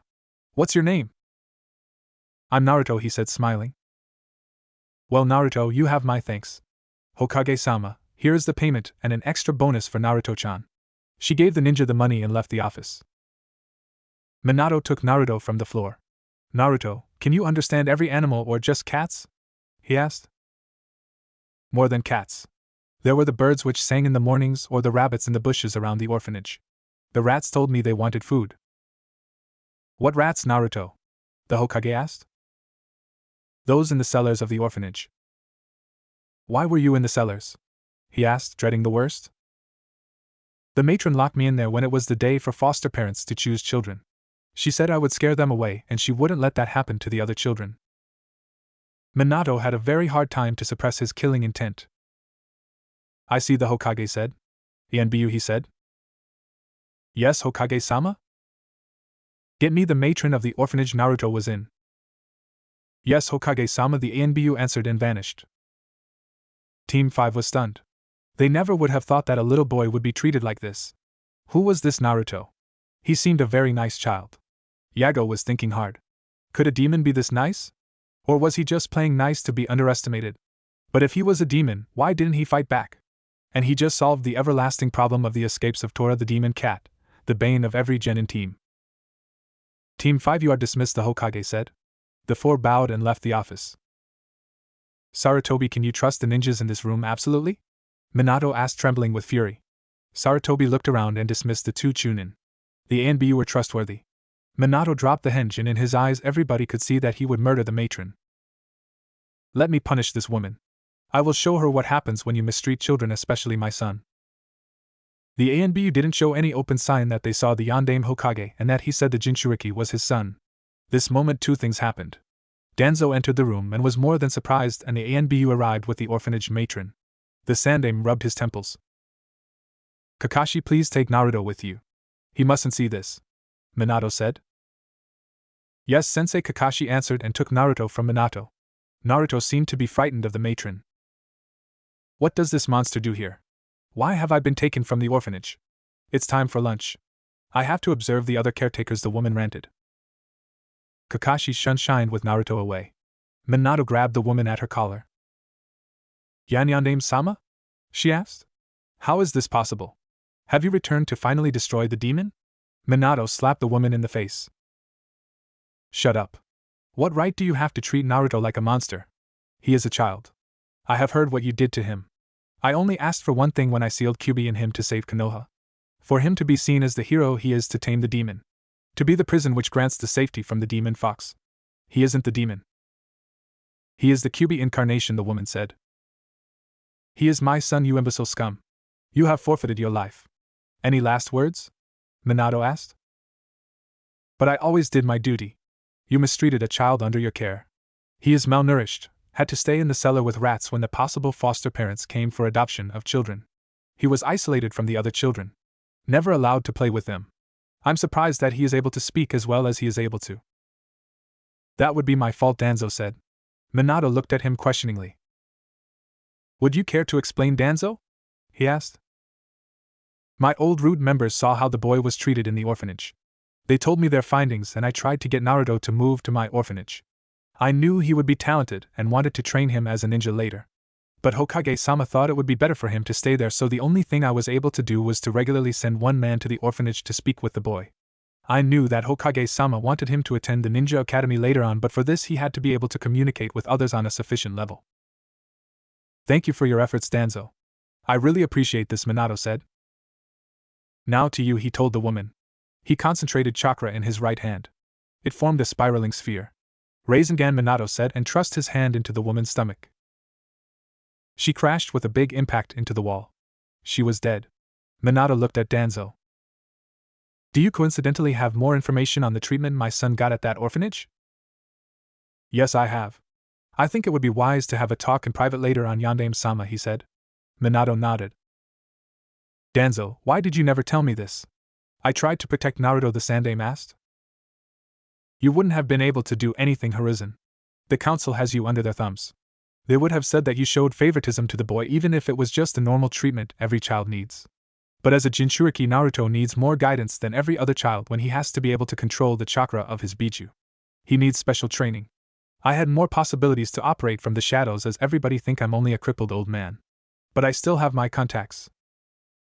You remember our talk yesterday? Minato asked. Now the last piece of the puzzle is in place, Danzo said. I guess you will retake your position as Hokage again? Yes, after I have collected enough proof to cut the privileges the civilian council instated for themselves after my death. Well, I guess then we should proceed to our private talk. I have some things to do before we can talk, Danzo. Please come to my mansion at 8 this evening. Then I will reveal my plans for Konoha's future to you. Sarutobi, please think of a cover story for the death of this woman. Yes, Minato. I'm glad that in 1 week you will be Hokage again. I have had enough of these headaches for the rest of my life. Minato grinned. Okay, see you later, he said, and shined away. Well, that was interesting, Danzo said. You have no clue, Danzo. Konoha is in for a storm. He will turn everything upside down and get rid of everybody who he thinks is a threat to Konoha. He won't be the same he was when he first took the mantle. And that is what I look forward to. He was a formidable warrior, but he was kind of naive. Now, after he saw how Konoha treated his son, he will be more realistic. I just hope that he won't sacrifice everything Konoha stands for. The will of fire is unique to us, and I don't want to lose this. It is what made Konoha strong in the past and allowed us to bloom. He told me his goal for our ninja picture. On the field, able to suppress their emotions to perfectly fulfill their mission but caring in their private life. I have thought about this last night after he made his proposition to help him with his goals, and I must say he has matured. I look forward to the changes he will start. It is about time that everybody is reminded of the true power a Hokage has. Naruto and Kakashi were at a public playground where Naruto was at the swing with Kakashi pushing him. When Minato arrived, he saw his son laughing and was glad he didn't see what he did to the matron of the orphanage. He was in his henge again and walked towards Kakashi and Naruto. When Naruto saw him coming, he let go of the swing and flew through the air. He landed safely on his feet and ran to Minato. Daddy, he shouted happily. Did you see me on the swing? Kakashi and Aizen pushed me really high. It was so much fun. Yes, I saw it, Naruto, and your landing was really good. You will do great when you start your ninja training. He ruffled Naruto's hair. Naruto's happy face was all what Minato needed to put the memory of the execution of the matron at the back of his mind. Let's go, we still have to buy you some new clothes. Okay, Daddy. Minato took Naruto from the ground and put him onto his shoulders. And do you have a good view from there, Naruto? Naruto squealed excitedly. Kakashi had come to them and together they went to the clothing stores.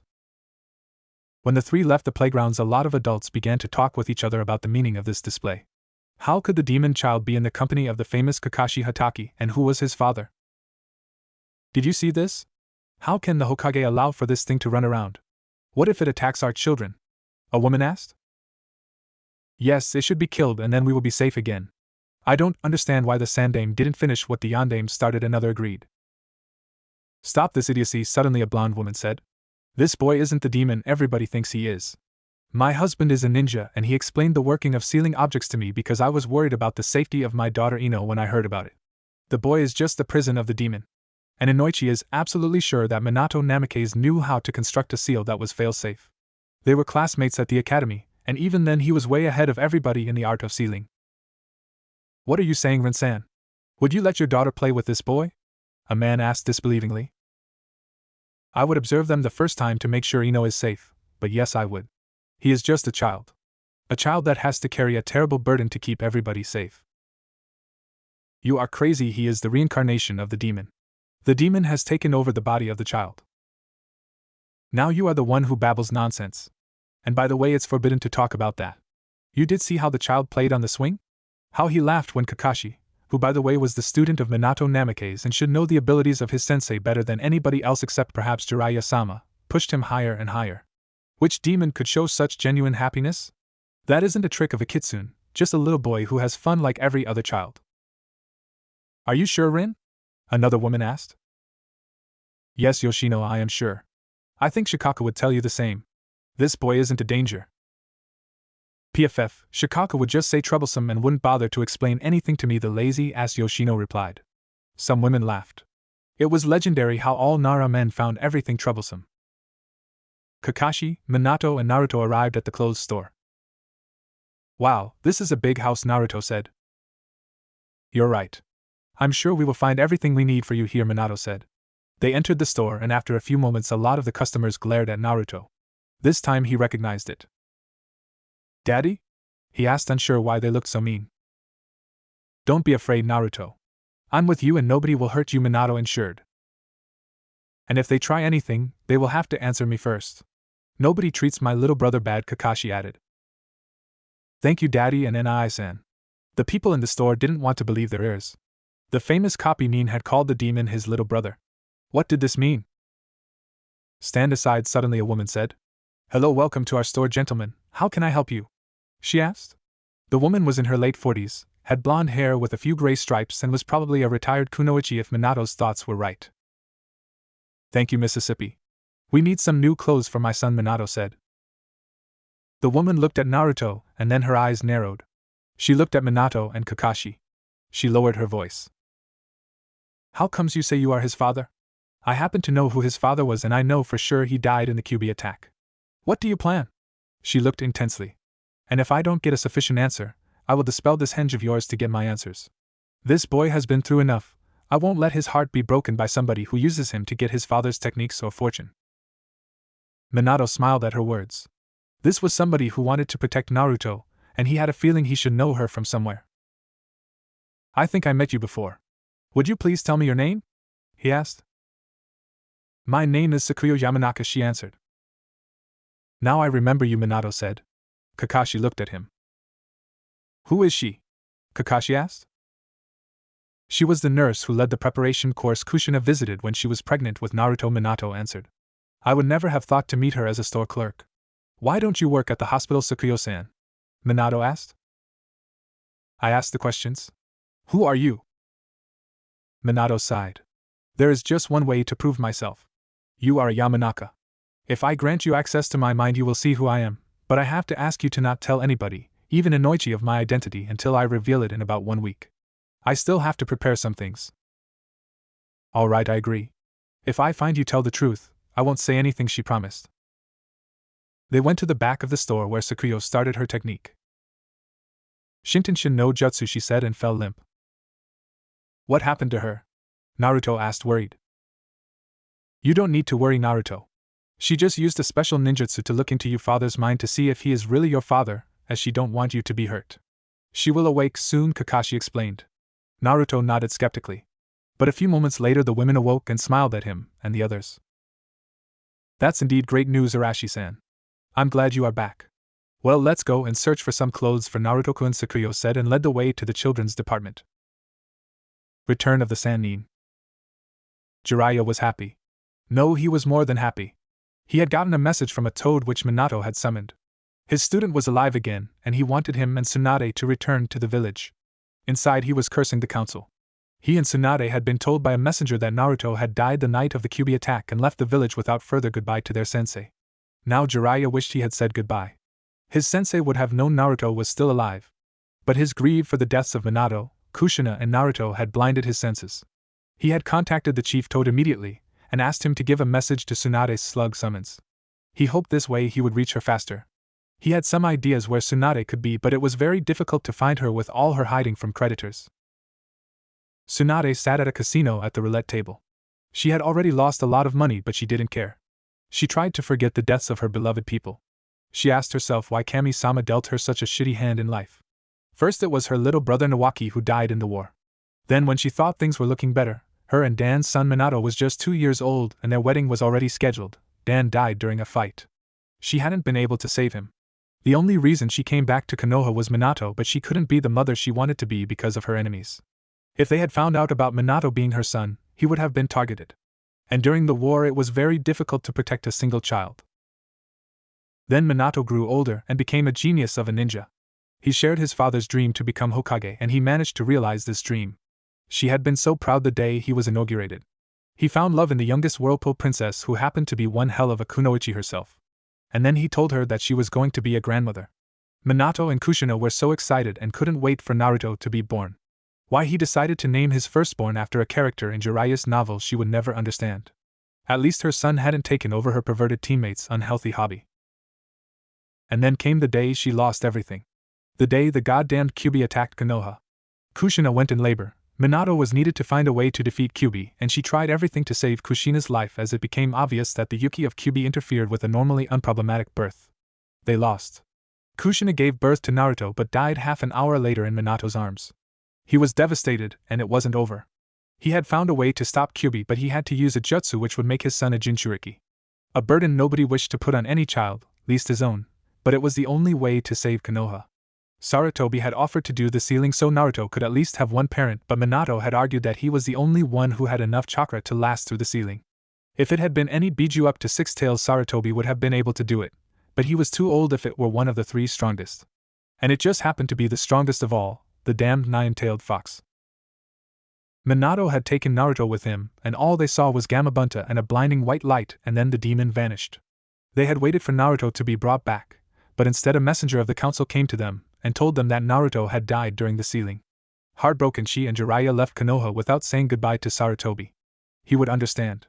She couldn't stand staying in Konoha with everybody she loved dead. Shizen, Dan's niece, had accompanied her. It was for her she was still somewhat sane. She stopped her when she drank too much, or gambled much more than was reasonable. But she felt the emptiness inside herself. What reason was there for her to live? She put her money on the red 2 without thinking. It didn't matter. The bets were set and the croupier spanned the wheel. 2 red, he announced. Shizen shouted happily. You won, Tsunade, you won. Tsunade didn't believe her eyes. She never won anything. That was a bad sign. Or perhaps just coincidence. She had to be sure. If she won again, she had to leave immediately. So she put her original setting and her winnings on the black 37. Shizen was afraid. Why had her master to risk the much-needed money? The wheel span again. 37 black, the croupier announced. Shizen, take my winnings, we are leaving, Tsunade said. Something was going to happen, and due to her experiences it was never good when she won at gambling. When Tsunade and Shizen were just outside the town, a little slug appeared in front of them. Greetings, Lady Tsunade and Shizen. My mother Katsuya sent me to relay a message that has been given to us for you by the toads. Minato Namikaze has been resurrected by the death god and has asked Jiraiya to get you to return to Konoha because he needs your help. And I was told to tell you that your grandson would really like to get to know you. Tsunade sank to her knees. Me, Minato, is alive again? My little Minato lives? And what about my grandson? I was told he died. No, they are both alive and wait for you in Konoha. Tsunade shook with fury. She had been lied to. Her grandson was alive. He had been alive the whole time. These bastards of the council had lied to her. Where do I meet Jiraiya? She asked. He is on his way and should arrive here in a few hours. Thank you, Suki, that are great news. Tell your mother my thanks. Yes, Lady Tsunade. Suki poofed away. Tsunade? Shizen asked. These bastards lied to me. They put me through hell and let me believe my grandson died 3 years ago. They will suffer as I have suffered. Nobody messes with my family. They will feel the fury of the Senju clan. How much did I win, Shizen? A lot. Is it enough to repay all my debts? Yes, easily. Then please do this. When Jiraiya arrives, I want to head to Konoha immediately. Yes, Sensei, Shizen answered and headed back to town. 3 hours later, Jiraiya reached them. Nice to meet you again, Tsunade, Shizen, he greeted. Same to you, Jiraiya. Are you ready to kill those bastards of the council? Tsunade asked. Count me in. If they didn't lie to us, I would have taken care of Naruto. I am his damned godfather, I mean. Yes. And I think there is a reason they lied. They must plan something why they wanted us out of the village. Well, we will thwart their plans. One thing I know for sure, Minato won't stand for this. In the village, Minato used his free time to get to know Naruto. His son was an energy bundle. He couldn't sit still for long periods of time. He wanted to know about many things and Minato took his time to explain. Like a sponge, Naruto absorbed everything he was told. As Naruto had a strong liking for animals, Minato decided to take a walk in the forest. It was peaceful there and Naruto saw lots of different animals. Some squirrels jumped onto his head and he seemingly talked with them. What do they tell you? Minato asked, interested. They want nuts, Naruto answered. And they are hiding from eagles as they hunt them. Minato smiled. His son was a special child. And he would ensure his happy childhood as long as he could. The truth about being a ninja would come soon enough for him. Minato sensed 2 hidden people and got ready in case they tried to attack. But then 2 ANBUs with the sign for the root unit came down in front of him and Naruto. Excuse the disturbance, Arashi-san, but Danzo-sama sent us to watch over you and your son. We would have stayed hidden but didn't want to make you think we were enemies. I see. I will thank Danzo for his thoughtfulness tonight. The 2 nodded and disappeared. Daddy, who are they? Naruto asked. NBUs who make sure nobody tries to attack us, Minato explained. We don't need to go back, do we? Naruto asked. He wanted to stay in the forest with his father. Not now, later. Naruto smiled. He ran deeper into the forest and Minato followed. Minato looked at his watch. Well, I think my surprise for the shopping district will go off soon, he mumbled. In the central marketplace in Konoha, the booths were equipped and the villagers did their shopping. It was market day and a lot of farmers that lived outside the village had come to sell their goods. The streets and the place burst from people. Nobody thought that something was about to happen. Unnoticed by everybody, some seals around the place began to glow blue. They were placed so that nearly nobody would realize that something was wrong until it was too late. Then some explosions went off. The whole area was clouded in yellow mist. The people began to scream and tried to get rid of the mist. It took the Uchiha's on patrol 20 minutes to get rid of the mist. When it finally disappeared, everybody's hair was colored yellow. Bright yellow. And after another 15 minutes they saw a sign on the front of the main storage whose owner was part of the civilian council. A big yellow flash. Sarutobi was not happy at the moment. He got reports of the incident at the marketplace, and he knew just too well who was behind it. He was just glad Minato had just colored the hair of everybody to set a sign, but he wouldn't stop at this. This prank was just a warning to those who had wronged Naruto. Proof of this was the sign on the store of one of the members of the civilian council. It would get worse the next days. That was sure. He dreaded something to happen at the police station or the Uchiha compound. They were prime targets for Minato's revenge. That was until he found the proof he was looking for. Then he would go for harsher actions. But now he just gave him a big headache while dealing with all the complaints. Some had the nerve to try to blame everything on Naruto. As if a 3-year-old boy would be able to do such a prank. It was 7:30 and Minato tried to put Naruto in bed. But his son didn't want to sleep just now. He wanted to see whom his father wanted to meet. He had bathed, eaten and was now in his pajamas. And he ran across the living room trying to escape his father's catch. Come on, Naruto, it's time to go to bed, Minato said while chasing him. No, I'm not sleepy. I want to meet your guest. He dived under the table and crept over the floor. Minato missed him by an inch. Naruto, he cursed. This went on for another 20 minutes. Minato wondered how a 3-year-old boy could be this fast and tricky to catch. Finally, Minato managed to grab Naruto. You're really difficult to catch, you know this? He said. Naruto squirmed in his arms. When he realized he had no chance to escape, he pouted. Not fair, he grumbled. Minato thought hard. If I allow you to meet my guests, will you then go to bed without struggling and sleep without complaints? He asked. Yes, Daddy, Naruto answered. Promise? I promise, Naruto nodded. Minato sat down with Naruto at the couch. Well, you know, if you train your evasion skills, you will make one hell of a ninja later, Minato told Naruto. Really, Daddy? Naruto was elated at the praise. Yes, really. When can I start training? He asked. You are a bit too young to start just yet. Naruto pouted at this. Minato smiled. Naruto was just cute with this face. Point 8. The doorbell rang. Minato told Naruto to wait in the living room and went to get the door. Soon after, he re-entered the room accompanied by Danzo. Naruto, this is Danzo Shimura, a very strong ninja of this village. Danzo, my son Naruto. Nice to meet you, Naruto-kun, Danzo said. It's nice to meet you too, Naruto said and looked curious at the man in front of him. What happened to your eye? Why do you hide it under the bandages? Naruto asked. Well, I was injured and can't see on this eye, Danzo answered. That's sad. Can't the doctors help you? They tried, but the injury was too severe. That sucks, Naruto said. But you can still be a ninja? He then asked. Well, not on the field. At the moment, I use my time to train children who want to be ninjas. That's so cool. I want to be a ninja too. Just like Daddy. That's nice to know, Naruto-kun, Danzo said. Naruto, I think it's time for you to go to bed. Now that you've met Danzo-san. Okay, Daddy, bye, Danzo-san, Naruto said. I'll just tuck him in and then come back, Minato told Danzo, who nodded and sat down at the couch. 5 minutes later, Minato returned and he and Danzo began to talk. I'm really surprised that you are alive again, Danzo began. Well, the reason is that the gods have poker evenings every 6 months. Shinigami-sama made a bet with an angel he wanted to date for a while. If he won, she would go on a date with him. If she won, he had to resurrect a soul of her choosing. That happened to be me. The angel that made this bet with Shinigami-sama was Naruto's guardian angel. A story very hard to believe, Danzo stated. I know, but every word is true. That's the only reason I can be with my little boy. And I will see that he can grow up happily. Are you sure your feelings for him won't clash with your goals for a stronger Konoha? Yes, as the reasons for his misery are the same as those who weakens the village. As you've heard, Naruto wants to be a ninja. What do you think would happen when he enters the academy in a few years, seeing his current treatment?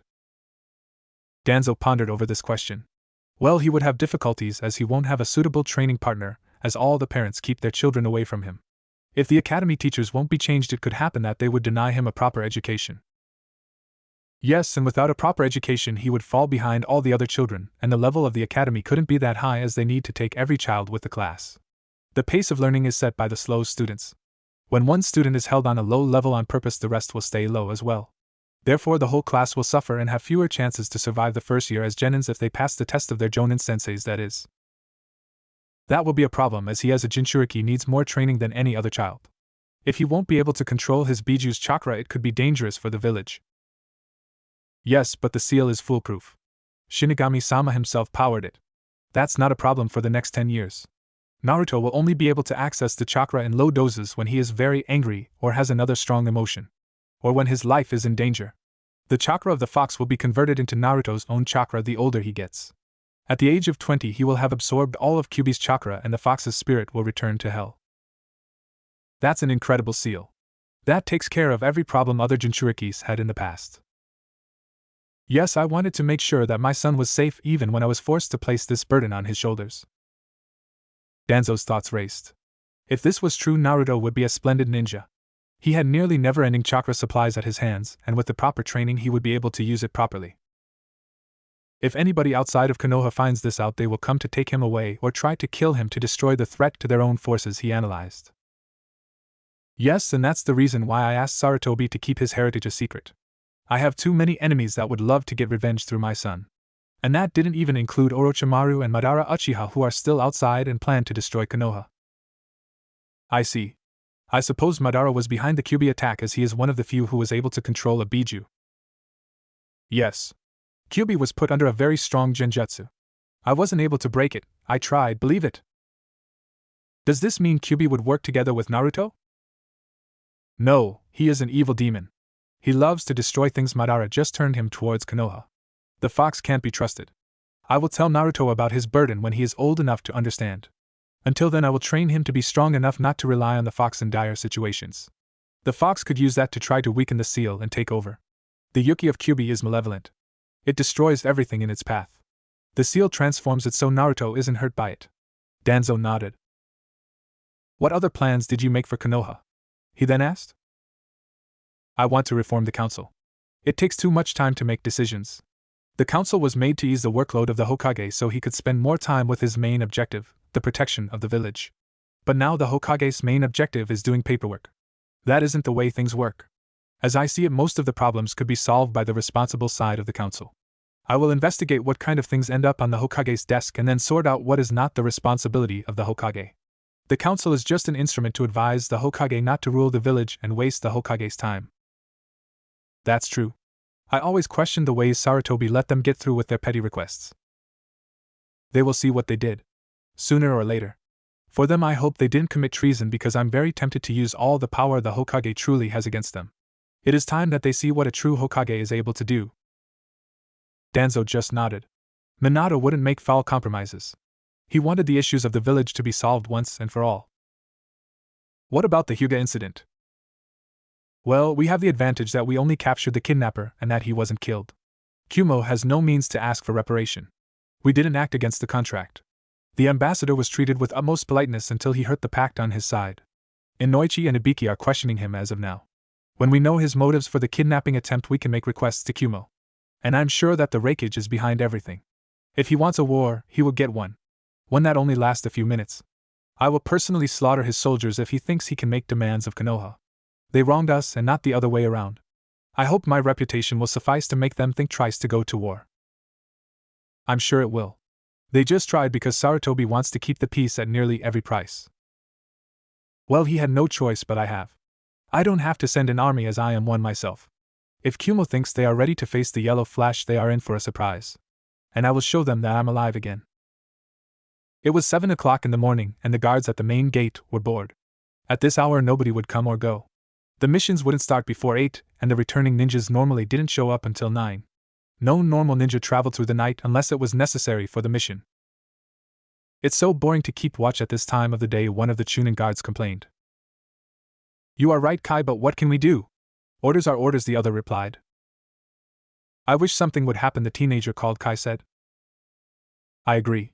It would be a really great thing if some prominent ninjas would come through. Yeah, imagine if somebody as famous as the Sannin would turn up. Then we had some story to tell. Unlikely they would come by. They left Konoha 3 years ago and haven't returned since then. At the horizon they suddenly saw movements. Well, it seems at least somebody is coming. It won't be the Sannin, but you can't get it all. You're right. 5 minutes later they wanted to eat their words. Identify yourselves, Kai said. Jiraiya of the Sannin returning to report in for the Hokage, the white-haired man said. Tsunade Senju of the Sannin returning to report in for the Hokage, the blonde woman said. Chunin Shizen Namikaze, apprentice to Tsunade Senju returning to report in for the Hokage, the teenage girl told them. She was holding a small pig that wore a chain of marbles around his neck. The two guards' jaws hit the ground. The two Sannin that were still loyal to Konoha and a girl from the Namikaze clan, that was believed to be extinct, were returning to Konoha. Welcome back. The Hokage will be happy that you have returned, Kai said. We will see how happy he is when we have talked, Jiraiya mumbled. Family reunion. Sarutobi had just arrived at his office. He had sent the callings for the meeting in 5 days as Minato wanted. He hoped that the blonde wouldn't kill everybody in the council, that would be such a mess. He could understand his fury, but he didn't think it would be right to kill them all. He really was too old for the job. And due to Minato's prank, he still hadn't finished with all the complaints of the day before, even with the use of Kagebunshin no Jutsu. Well, it was early in the morning and nobody would bother him, so he could finish this and then go on with his daily work. Or so he thought. It knocked at the door. Yes? He shouted. His assistant entered the room. Hokage-sama, there are 3 ninjas that returned this morning and want to speak with you, she told him. Who are they? He asked, nipping at his cup of coffee. Well, Jiraiya, Tsunade Senju, and Shizen Namikaze. Sarutobi spat out his coffee. What? He asked. The assistant just nodded. Send them in, please. Yes, Hokage-sama, she answered, and soon the three entered the office. Tsunade, Jiraiya, Shizen. What a pleasant surprise that you have returned. I don't think it will be this pleasant, Sensei, Tsunade said. What happened, Tsunade? Sarutobi asked. What happened, you ask? We were lied to by the damned council, that happened. I thought my son and my grandson both died in the QB attack. My heart broke and I couldn't stand staying in the village any longer. And yesterday one of the toads contacted my slug summoning to inform me that my grandson was alive the whole time. Don't you think that I have every reason to be pissed? She yelled. I can just verify what Tsunade said. I thought I lost everything that night. Sensei, I was supposed to be Naruto's godfather. I feel like I abandoned the boy all these years. Please tell me you were able to protect him from the council and that he hasn't been mistreated, Jiraiya added. Sarutobi looked ashamed to the ground. Sensei, what happened to you? You once were the god of the shinobi. How can some mere civilians order you around? Why did you never mention Naruto in one of your messages? Jiraiya shouted. I thought you both knew about him. I thought you left because with Minato's and Kushina's death you couldn't bear staying. Even if that was the case, I would have taken my grandson with me. I would never have abandoned him here. Not with these vultures. Where is he? I want to see him. He's with Minato at the Namikaze's mansion. Then Minato really is alive again. That's wonderful, Shizen said. Yes, it is, Tsunade agreed. But this will not be the end of it. The council is in for torture of the worst kind. You can reserve the beds in the hospital for them. First to go there will be the old hags you call your teammates, Sensei. Then each member of the civilian side, and then I will look onto the behavior of the shinobi side. Nobody will be spared of my wrath. Sarutobi could see the fire in Tsunade's eyes. Nobody would be able to stop her, and he suspected Minato had intended just that when he called her back. Another question, Sensei, will Minato take back the seat from you? Jiraiya asked. Yes, he said that was the easiest way for him to protect Naruto. And it seems he has allied himself with Danzo. With Danzo? I would never have thought he would work together with him. He is always the first one to cry for war. Minato seems to believe that he and Danzo could find a compromise to strengthen Konoha, especially the future generations of ninjas. They have similar believing for the educational system. The civilian council has reduced the level that is taught at the academy as the children there are not ninjas and therefore under their liability. That's bullshit. These children are the future soldiers of Konoha. They have to be prepared for what can happen in the field. If they don't know what it means to be a ninja, they won't survive their first year. Does the council want them to die early? Jiraiya asked. Well, the Shinobi Council argued the same way, but they didn't bother. And my powers have been cut before I was re-established. That's bordering treason, Sensei. The Hokage is a military dictator, not a democratically elected leader. Therefore no civilian council has the superiority to tell him what he has to do, Tsunade mentioned. They were backed up by the daimyo. They somehow got his support. When I took back the mantle it was too late. All I could do was to limit the damage that was done. And what would that be? Jiraiya asked, dreading the answer. Well, I stopped them from killing Naruto as the civilian side and Fugaku wanted, and stopped their influence over those who passed the graduation exam at the academy. But I wasn't able to get him adopted into the Sarutobi or the Hyuga clan. The council stopped it. So the only possibility was to put him in the orphanage. But as we found out recently, they didn't treat him well. Minato already executed the matron in charge with a Rasengan. This will stop. I will make sure Naruto will be treated with the respect he deserves, Tsunade said. And I will tell the daimyo what a mistake it was to let the civilians influence the powers of the Hokage. Sensei, we will be at Minato's mansion if you want to see us, Jiraiya said, and put his arm around Tsunade's shoulders to take her out of the office. Shizen followed the two Sannin. I really messed this up, Sarutobi mumbled. Minato sat at the kitchen table with Naruto and helped his son to learn the proper use of chopsticks. He soon found out that the orphanage didn't bother to teach Naruto anything and that he had to learn through try and error what worked and what not. But his manners were horrible due to this. Eat slowly, Naruto, you have time to eat. Nobody will steal your food, Minato told him softly. Naruto nodded and tried to take one bit at a time and not to wolf down everything. Was this the only way you got food at the orphanage? Minato asked, dreading the answer.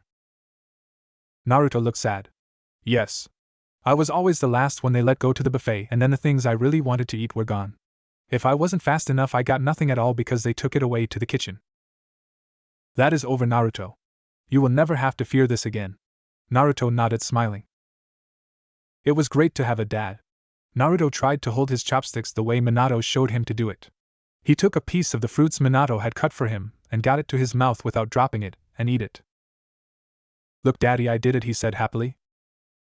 Yes, very good, Naruto. With training you will become perfect in no time at all, he encouraged him. The doorbell rang. Who could that be this early? Minato asked himself. He stood up and went to the door. He activated a seal which transmitted the picture of the persons that stood at the entrance with their chakra levels. When he had all the information, he couldn't stop grinning. They were faster than he would have thought. He opened the gate through a chakra signal to the seal and let them in. He then opened the door and waited for them. Not a minute later they stood in front of him. Minato, you really are alive again, Tsunade whispered with tears in her eyes. Yes, I am, he said smiling. Then Tsunade flew in his arms and cried out of happiness. It's really good to see you again, kid, Jiraiya said. Thank you, sensei. Nissan Shizen said. Hey Shizen-chan. It's really good to see you all again. I never thought you would be this fast. But I'm happy. Come in, don't let us stay in the grounds. They nodded and Tsunade whipped her tears away. How is this possible, Minato? She asked. Shinigami-sama lost a bet with an angel at poker and had to resurrect me to fulfill his end of the bargain. The angel was Naruto's guardian angel and couldn't stand to see how he was treated here. Naruto, my little grandson, where is he? He is in the kitchen and tries to learn how to use chopsticks properly. He was never taught anything at the orphanage. Can you believe that his abilities to speak are only this good because Danzo sent one of his retired root agents to talk with him? What? They neglected him this much? Jiraiya fumed. Yes, I don't know if you already met with Sarutobi, but I executed the matron yesterday. Yes, we heard it. Best thing you could do, I think. You will have a lot of work when you retake the hat, Jiraiya said. I know, and I have plans. Plans that will put the council in its place. They reached the kitchen. Naruto, we have visitors, Minato told him. Naruto dropped his piece of fruit out of surprise and directly had a look of horror on his face. That was not purposely, I swear. Minato feared that this also was a result of the treatment in the orphanage. Hey, I know this, Naruto, you don't need to fear I would punish you for something like this. I would only punish you if you did something really bad. But not for dropping a piece of fruit to the floor. You can take it up and put it in the trash, then we clean it with a wet paper and that's it. Really, Daddy? Yes, really. Naruto smiled shyly. Tsunade wanted to massacre the whole staff of the orphanage. How could they make a small child believe that he would be punished for something like this? She dreaded the rest of his treatment but knew better than to ask. Naruto looked at the three visitors. Who are they, Daddy? He asked curiously. Minato smiled. Naruto, these are the people I told you about 2 days ago. The blonde woman is my mother Tsunade, your grandmother, the black-haired woman is my cousin Shizen Namikaze, and the white-haired man is Jiraiya, my sensei, and he is also your godfather. They are my family? Naruto asked, shaking a little. Yes, they are. Minato smiled at him to ensure him. Naruto walked slowly to the three. Hello, Naruto, Tsunade said kindly. You really have grown since the last time I saw you. You were a tiny baby then. Granny? He asked. She nodded. He then smiled and hugged her. Tsunade was teary-eyed and hugged him back. He didn't ask why she had never been there, he was just happy that she was there now. The other three smiled at the scene.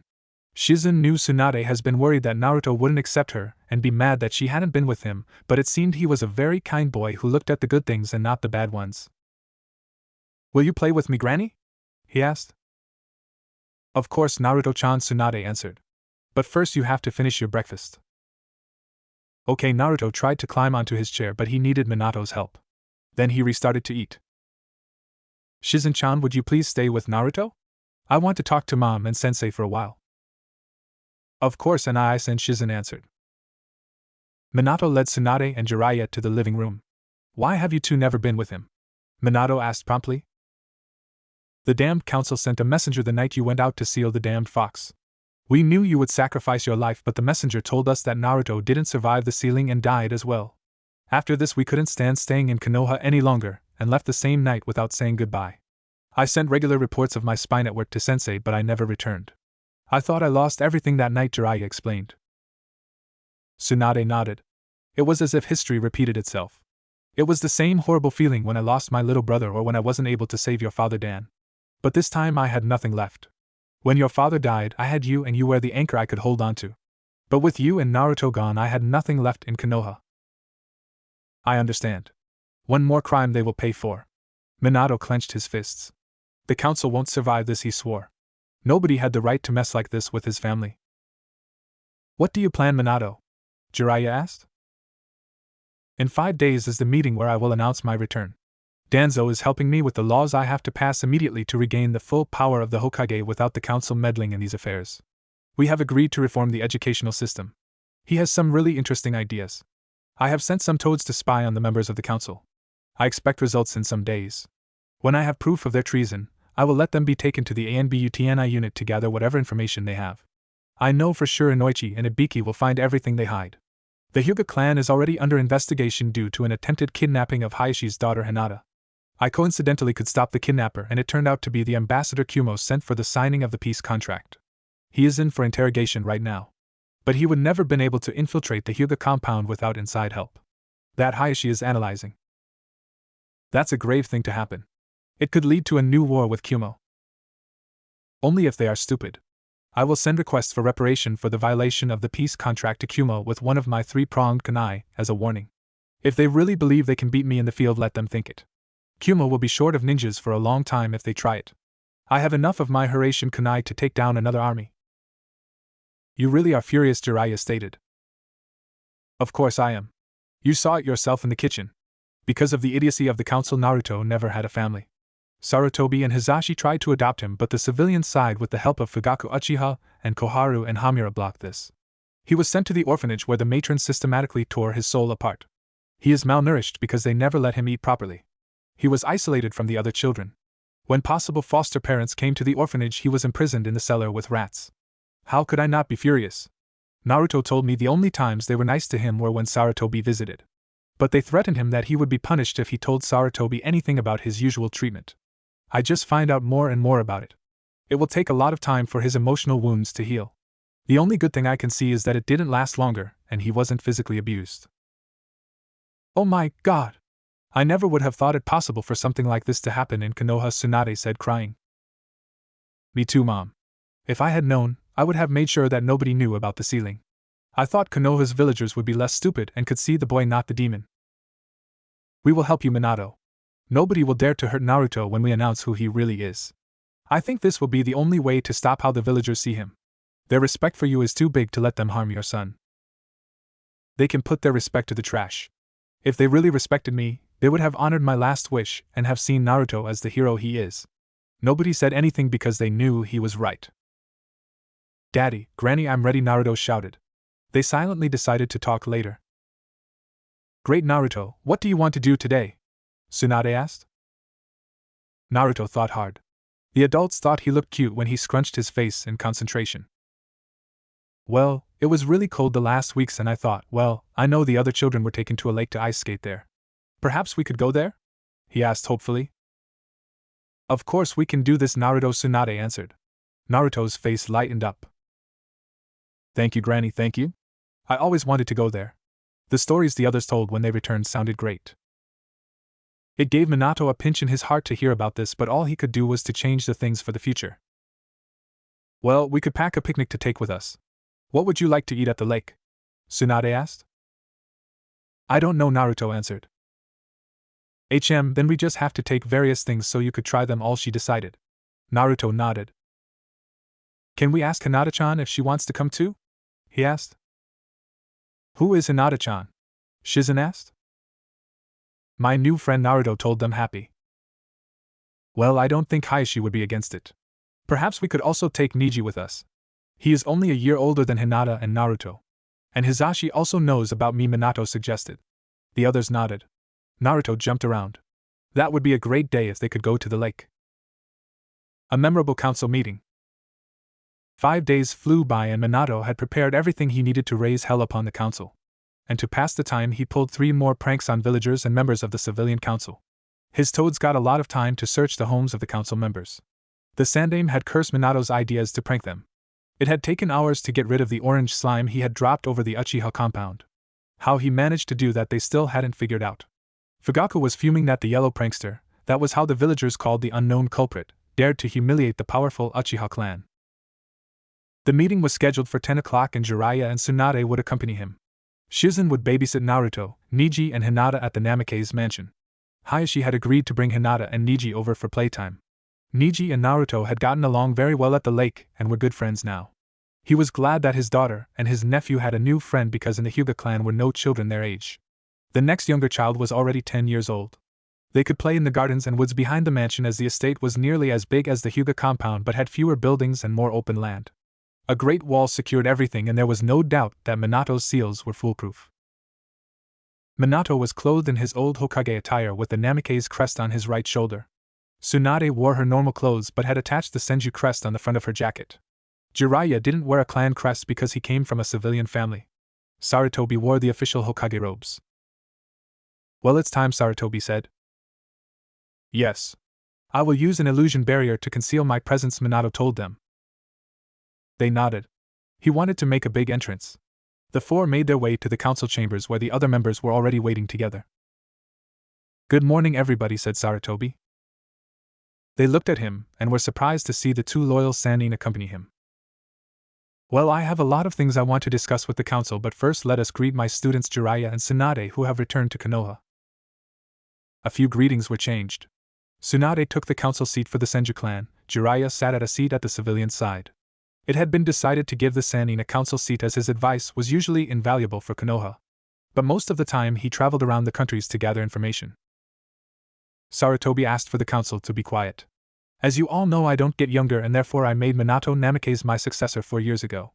Tragically, he sacrificed his life to defeat the Kyuubi no Kitsune.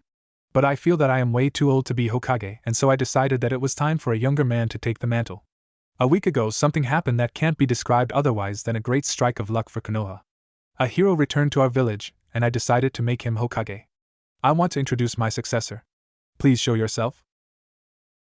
Next to Sarutobi, Minato dropped the illusion barrier, and could be seen by everybody. His face was strict. "Yanyandame-sama," many said. The shinobi side tried to break the genjutsu they thought the man used. Many shouts of Kai were heard. "I am no illusion or imposter, as you may think," Minato said. "I think you were told that I used a sealing jutsu powered by Shinigami-sama himself to manage the sealing of Kyuubi no Kitsune into a newborn boy. This jutsu came at a price, and I sacrificed my soul to Shinigami-sama to save Konoha from the wrath of the demon. But when I returned to Konoha a week ago, how this was possible I will tell you later. I had to realize that it possibly had been better if I just had let the demon destroy the village." Minato's voice was icy. Outraged screams were his answer. "Silence," Minato bellowed. "I only made one request when I went to seal the demon. That you assholes treated the baby boy I had to place this terrible burden upon as the hero he is for imprisoning the demon. Thanks to him, Kyuubi will never again see the daylight. He will rot in his prison and he gets weaker and weaker with every day Naruto gets older. But the first thing I had to do was rescuing him from a mob of villagers who chased him through the streets. And nobody bothered to help him. I passed 2 patrols of the Konoha military police Fugaku. Care to explain why they didn't help him?" He looked murderous at the head of the Uchiha clan. "Well, they didn't recognize that somebody needed help. Then they are not suited to uphold the safety of the village. I heard Naruto's screams from the main gate, they were much nearer. By the way, the dead villagers are my responsibility. Who wants to kill children has no right to live. I killed them in seconds." Fugaku was stunned. He had wanted to blame the demon child with the dead villagers, but that plan was now thwarted. "There is more." Minato looked intently at the elders Hamura and Koharu and the civilian side of the council. "I know that you all demanded for Naruto to be executed. Tell me one reason why I shouldn't execute you instead." "He is possessed by the demon. We have to kill him before he can kill us," Koharu stated coldly. A civilian counselor seconded that. "You doubt my abilities as a seal master?" Minato asked threateningly. No, Yandame-sama," the same man tried to defend himself. "I personally did the sealing and Shinigami-sama himself lent me his powers. How on earth should the demon be able to escape his prison? When he entered the boy's body he took him over, therefore he is the demon now," a pink-haired woman stated. "Nonsense. He is a normal child. Hayashi, you used your Byakugan to look at Naruto. Does he have demonic chakra?" Minato asked. "No, Yandame-sama. His chakra, while at a really high level for a child his age, is perfectly normal. There are no traces of Yuki in his chakra coils." "Thank you, Hayashi. There, you heard it. The head of the Hyuga clan, the only clan in the village that is able to see chakra in the body of humans, has proven that Naruto is no demon. He is dangerous. If he ever loses control, he will attack us and our children, the pink-haired woman screeched. Counselor Harino, I will throw you out if don't stop screeching like a banshee. This is a council and not a pub, Minato threatened. She was silent for a moment. Also, I found out that before Sandaime-sama was reinstated as Hokage, you used the time to cut the powers of the Hokage and increase your own powers. This is a ninja village. The Hokage is the military dictator, and your job is to advise him, not do the job yourself. Danzo-sama, would you please show the documents your spies found? Minato asked politely. They had agreed to let the council think it had been Danzo and his spies who found evidence. Of course, Yondaime-sama, he answered. My spies found out that every member of the civilian council, the elders Hamura and Koharu and Fugaku Uchiha, used the short period between your untimely death and the reinstatement of Sandaime-sama to make the following laws. The members of the civilian council were granted a pay rise of 15%. The civilian council got control over the curriculum at the Ninja Academy, the processes of adoption of orphaned children, the curriculum of the civilian schools, the taxes for imports of other nations, and the export of whatever good Konoha had. The military police under the command of the Uchiha clan got free reign over the security of the village and had to report to the Hokage only if the commander of the military police deemed it necessary. Ladies and gentlemen, this is bordering treason. Only the Hokage has the right to instate this kind of laws. Even in a period where no Hokage is elected, the council's only power is to manage the running business by the existing laws. This was made law by Hashirama Senju, the first Hokage. We had the approval of the fire daimyo. Hamura protested. Ah yes, the fire daimyo. I think he wants to tell you something himself. I asked Hayashi to invite His Highness to our little meeting, and he has listened to every word that was spoken. What? Some counselors yelled. Yes. I installed a seal under the desks that enables the counterpart of said seal to replay every word. Kind of like a walkie-talkie, but less easy to track down. He grinned evilly. When the daimyo had learned what exactly was the content of the laws he had signed to guarantee the continued functionality of the country's hidden village without really checking it because there were so many problems to be solved after the attack, he had been mad and agreed to come to Konoha personally to put the scheming council in its place. He is very displeased with the ways things have been run in Konoha, especially as you have treated the heir of two powerful clans of this village like scum. On top, you could have brought a war to Konoha if the rulers of Whirlpool Country had found out how you treated Naruto, he said, furious. Why would they bother with the Jinchuriki? Koharu asked arrogantly. Do you know the surname of the king and queen of Whirlpool, Koharu Baka? Minato asked. How dare you call me a baka? I demand respect, she yelled. I call you what you deserve to be called. I could call you worse things and you would deserve them all. The surname of the king and queen of Whirlpool is Uzumaki. That got everybody silent. Sharp gasps were the only sounds in the room. You heard right. Naruto is a prince of Whirlpool Country. A country that is under the protection of Fire Country since the marriage of their princess with the shinobi of Konoha. Naruto is their son. Minato wanted them to sweat before he dropped the rest of the news. He saw that Shikaku, Hayashi, and Jiraiya enjoyed the show. But how could we not know that we had a princess living in Konoha? Hamura asked, outraged. To ensure her safety. And she didn't want to be treated like nobility. She wanted to be a kunoichi. And she was a damned good kunoichi. Perhaps you remember Kushina Uzumaki, or as she was known at the field, the Red Water Devil. Sarutobi said. But who was her husband? A man asked. My son Tsunade said. Everyone looked at her. You have a son, Tsunade-sama? Some asked. Yes, I kept my son's existence a secret because if my enemies had found out about him, he would be targeted to get me. We were fighting in the Second Shinobi War when he was born. My fiancé Dan and I decided it would be safer that he got his surname to trick my enemies. Tragically, Dan died in battle and I wasn't able to save him. His parents and I decided that my boy would be safer if he grew up with them as I continually was on the battlefield. I visited him as often as I could manage. Who was he? Choza asked. That would be me, Minato stated. Nobody wanted to believe it. I am the son of Tsunade Senju and Dan Namikaze. And if somebody hasn't added 2 and 2 successfully, Naruto Uzumaki's true name is Naruto Namikaze Senju Uzumaki, and he is my son, he thundered. The civilians were now sweating bullets. Tsunade wanted more. She wanted them to suffer. You not only disregarded my dying wish, you treated my son like trash. You tried to kill him. You denied him a family. I know that you sent a messenger to my mother and my sensei Jiraiya after I died sealing the fox, and told them that Naruto had died during the sealing. You wanted them outside the village so you could leave from the shadows. You feared their influence. He glared at Koharu and Hamiura especially. Naruto told me how he was treated at the orphanage. They isolated him from the other children, he didn't get enough to eat, he is malnourished, and he was imprisoned in the cellar with rats when possible foster parents came to look for a child to adopt. He was punished for little mishaps like dropping food on the floor. And I found orders of this council which ordered the caretakers at the orphanage to neglect him. What? Inoichi yelled. I never signed such an order. I won't deny I was wary of Naruto and checked his mental health every 6 months to make sure the demon couldn't escape or take him over, but I would never sign an order to mistreat a child. Minato simply nodded. He wouldn't hold this against Inoichi. It was reasonable that he wanted to make sure there was no danger from Kyubi. The same is true for me. It is the greatest shame to mistreat a pup for an Inuzuka, some agreed. Shibi Abirame, Choza Akimichi, Hayashi Hyuga, Shikaku Nara, Asuma Sarutobi and the Sandame looked murderously at the civilian council. I heard enough. NBU take them to Ibiki for interrogation for the suspicion of treason, Minato ordered. They all protested, but it was futile. Swiftly each counselor was taken by 2 NBU and vanished at the spot. You could have let me have some more fun with them, Minato. They didn't suffer enough. I wanted to break some bones for what they did to my grandson, Tsunade said, disappointed. I'm sure Inoichi and Ibiki will let you help with the questioning, Mom.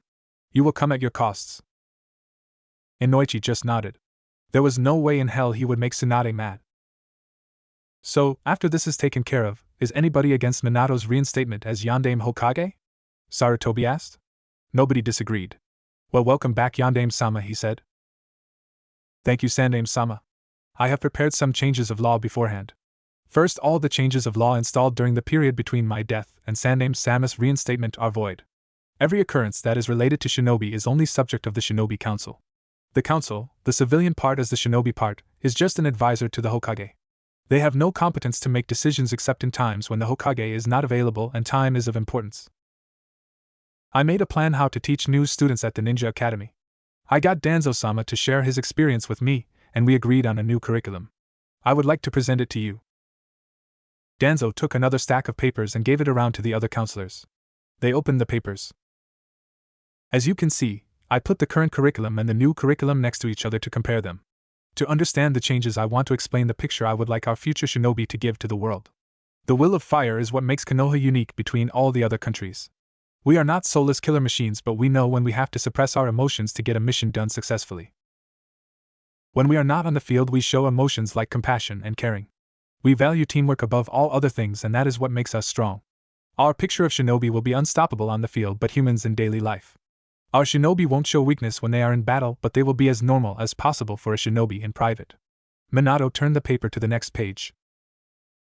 The academy will start at 6 years of age and will educate the children until they are 12. There will be no exceptions for prodigies. I'm against making children soldiers too early. They can use the time to be better prepared for what will be waiting for them outside the village. They will be able to take special classes. I looked into the graduation results, and luckily we didn't have a decrease of the quality of the new genin until now. But if we don't stop the low teaching level at the academy, we will have weaker genin in the future, and only the children of the ninja clans might have a chance to pass the exams of the jonin senseis. We can't afford this. The first 2 years all the students will stay in their respective classes. After this period we will look how far they have come with their studies and training. He looked around to see if everybody was following him. Every 6 months we will evaluate the level the students are at, and then the classes will be mixed based on the current level. The students at the bottom will get extra classes to learn the basics properly. Those in the middle will be introduced to more advanced lessons, and the top students will have the possibilities to learn special areas. The focus of the training will be on physical education, stealth, strategy, and chakra exercises. Every student at the end of the 6th year will be able to walk on water and climb trees. Walking on water is low chunin level, Shikaku stated. It will be our new genin level. I think it is responsible if we give our genins the tools they need to survive, Minato replied. Everybody nodded. It sounded good and reasonable. Each student will be able to climb up with his or her own improvements. Nobody will be labeled for his whole educational career because of their standing at the beginning of the 3rd year. The teachers will be trained to measure the chakra level of each student to find suitable jutsus to learn. I can tell you just now that my son will never be able to produce a normal bunshin without chakra control on the level of my mother.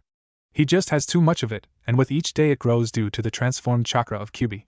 I know that Itachi Uchiha also had his problems because of his high level. He now uses Kagebunshin and has the problem solved. We have to be flexible with each student, and can't use only one way of thoughts. Those students who have a very good control over their chakra will be invited to attend a special training program for medic neens which my mother will start. We need more good medic neens to keep losses in the field as low as possible. In this regard, the students will start with chakra control exercises after 8 weeks in the academy. So they are prepared when they will be able to choose the medical classes in their 3rd year. With each ninja we save the money that has been put into the education. Then we will have extra classes for weapon training. At the moment students only learn the use of shuriken and kunai. I want them to learn a specialized weapon if they show interest in this area. Then there will be classes for infiltration. It is very important for a ninja to know how he can infiltrate an enemy camp without being caught. Next subject will be specialized traps. Each student has to attend this class for a minimum of 1 year. Basic traps are obligated for all students. It is up to the student when they take the classes. This is also a new part of the educational system. The students can choose parts of their schedule themselves. They get a list with the subjects needed to graduate at the end of the 6 years when they start their 3rd year. There will be classes of each needed subject every year so each student has the possibility to get his classes. But won't this take a lot of manpower? Shikaku asked. We barely have enough ninjas to take the missions that get in. Well, we found a solution for this problem. The new teachers will be retired shinobi. It isn't important if a shinobi is injured and can't fight anymore to be a good teacher. The retired shinobi have something invaluable, and that is experience. They know what is needed on the field and they can teach it to the students. They can tell them of their own missions and so the students get a feeling what is awaiting them outside of the academy. I also found a way to lower the amount of missions our ninjas have to fulfill.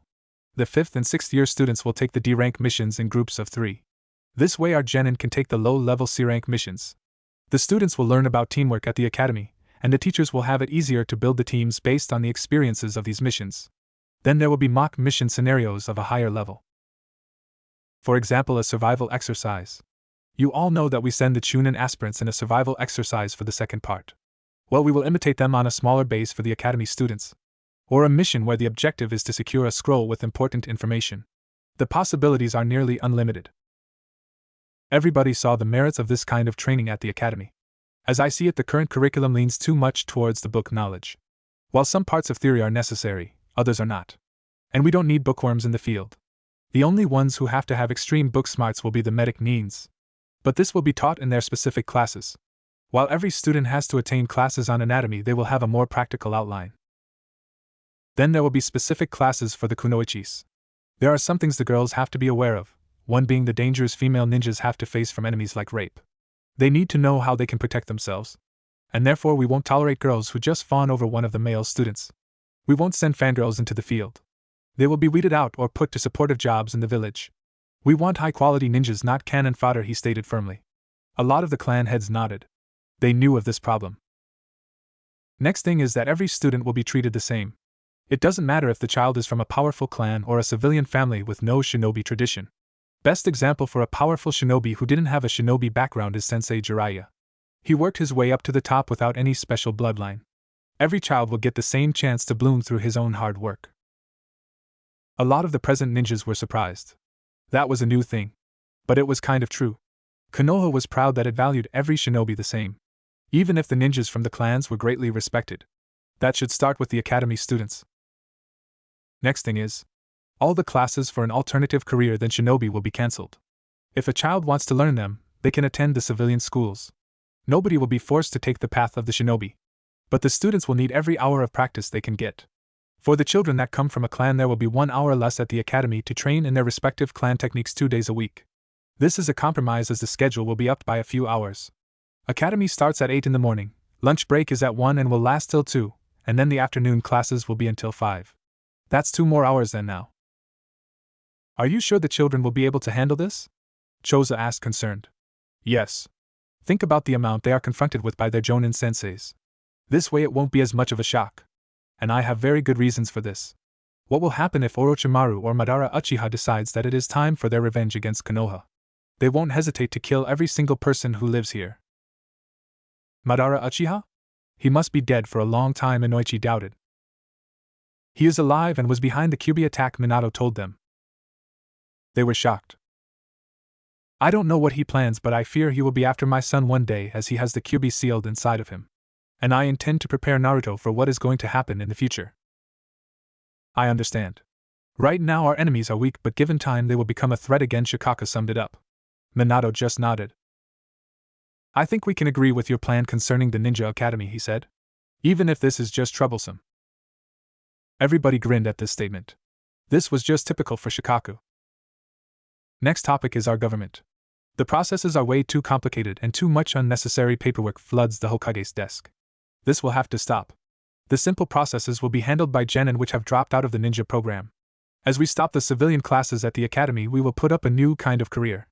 The office ninja. They will handle the incoming requests and sort them into two kinds. Those who are minor tasks that can be handled by a normal office ninja and those who require the Hokage's attention. This way the workload will be significantly smaller. I don't intend to spend all day in the tower. I want to spend time with my son, and I have to keep myself in top shape if we are attacked. That was reasonable. And the idea to capitalize the educated academy graduates that were not fit to survive in the field but wanted to stay ninjas for office work had its merits. We will have an extra class for those who don't pass the test of the Jonin Sensei after they are sent back to the academy. If they are fit to work at the tower after this time, they will do that. If not, they will drop out of the program completely and become civilians, Minato explained. They nodded their approval. I will start an investigation at all our departments. I want to weed out corruption from the start. Then every ninja has to take a complete medical checkup so we can see the level of our forces at the moment. Those who have slacked in their training will have to get back to their top form unless they want to be demoted to the rank their abilities are currently. That got a few odd looks. You don't think I would let my subordinates slack in their training? He asked as if daring them to counter his thoughts. There will be exceptions, for example the teachers at the academy, as those will mostly be veterans. But everybody who has attained the rank of Chunin or higher will have to prove his ranking. I won't demote Chunin to Genin without a very good reason. I would ridicule the Chunin exams if I did, but I will see if they are at low Chunin, mid Chunin, or high Chunin level. And missions will be given accordingly.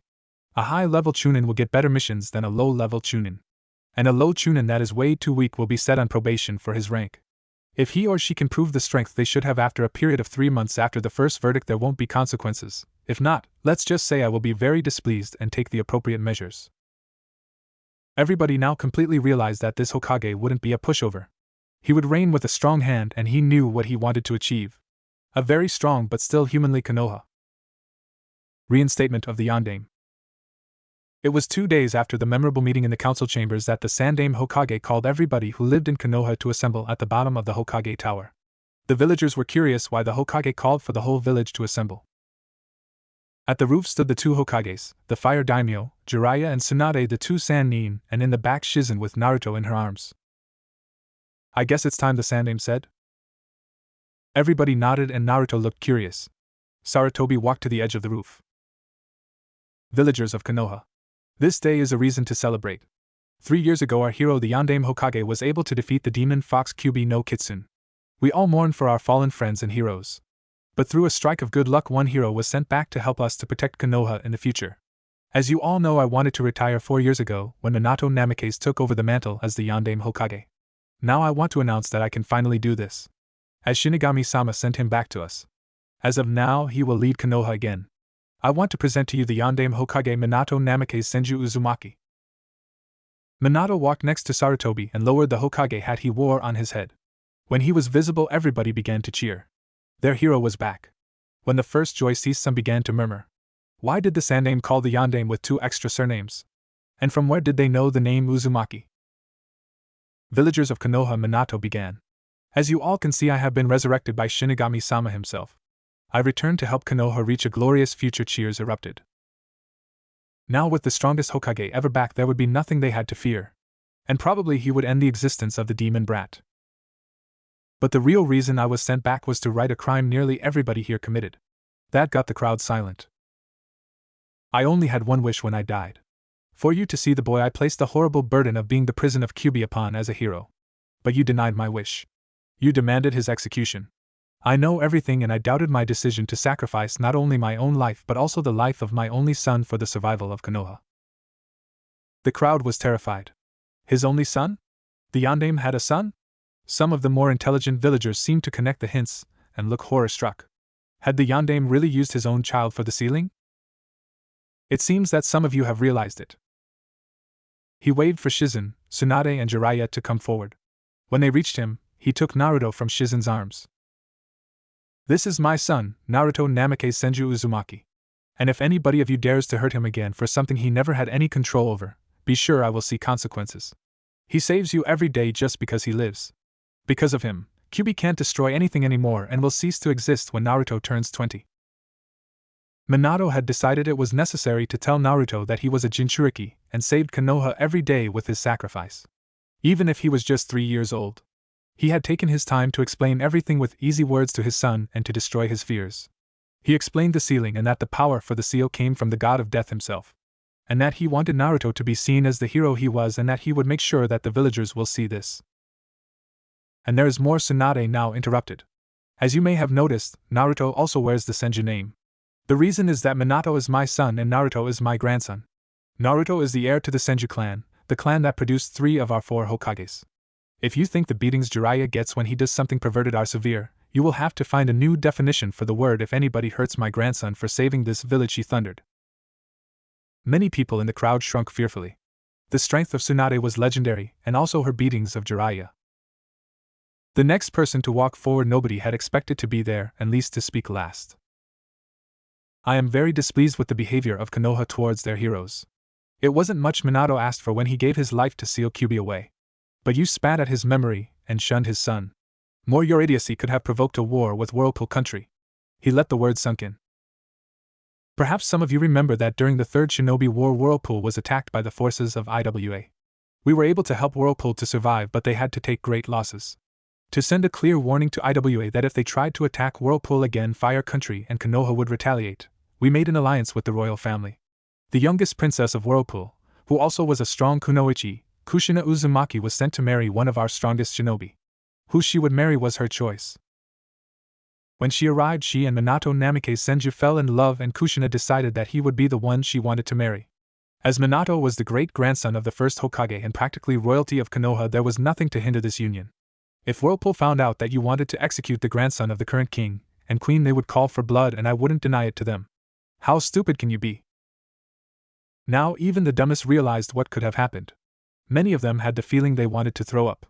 Even if Whirlpool was a small country, Konoha was nowhere near ready to fight another war after the losses of the Kyuubi attack. Why did nobody tell us the heritage of the boy?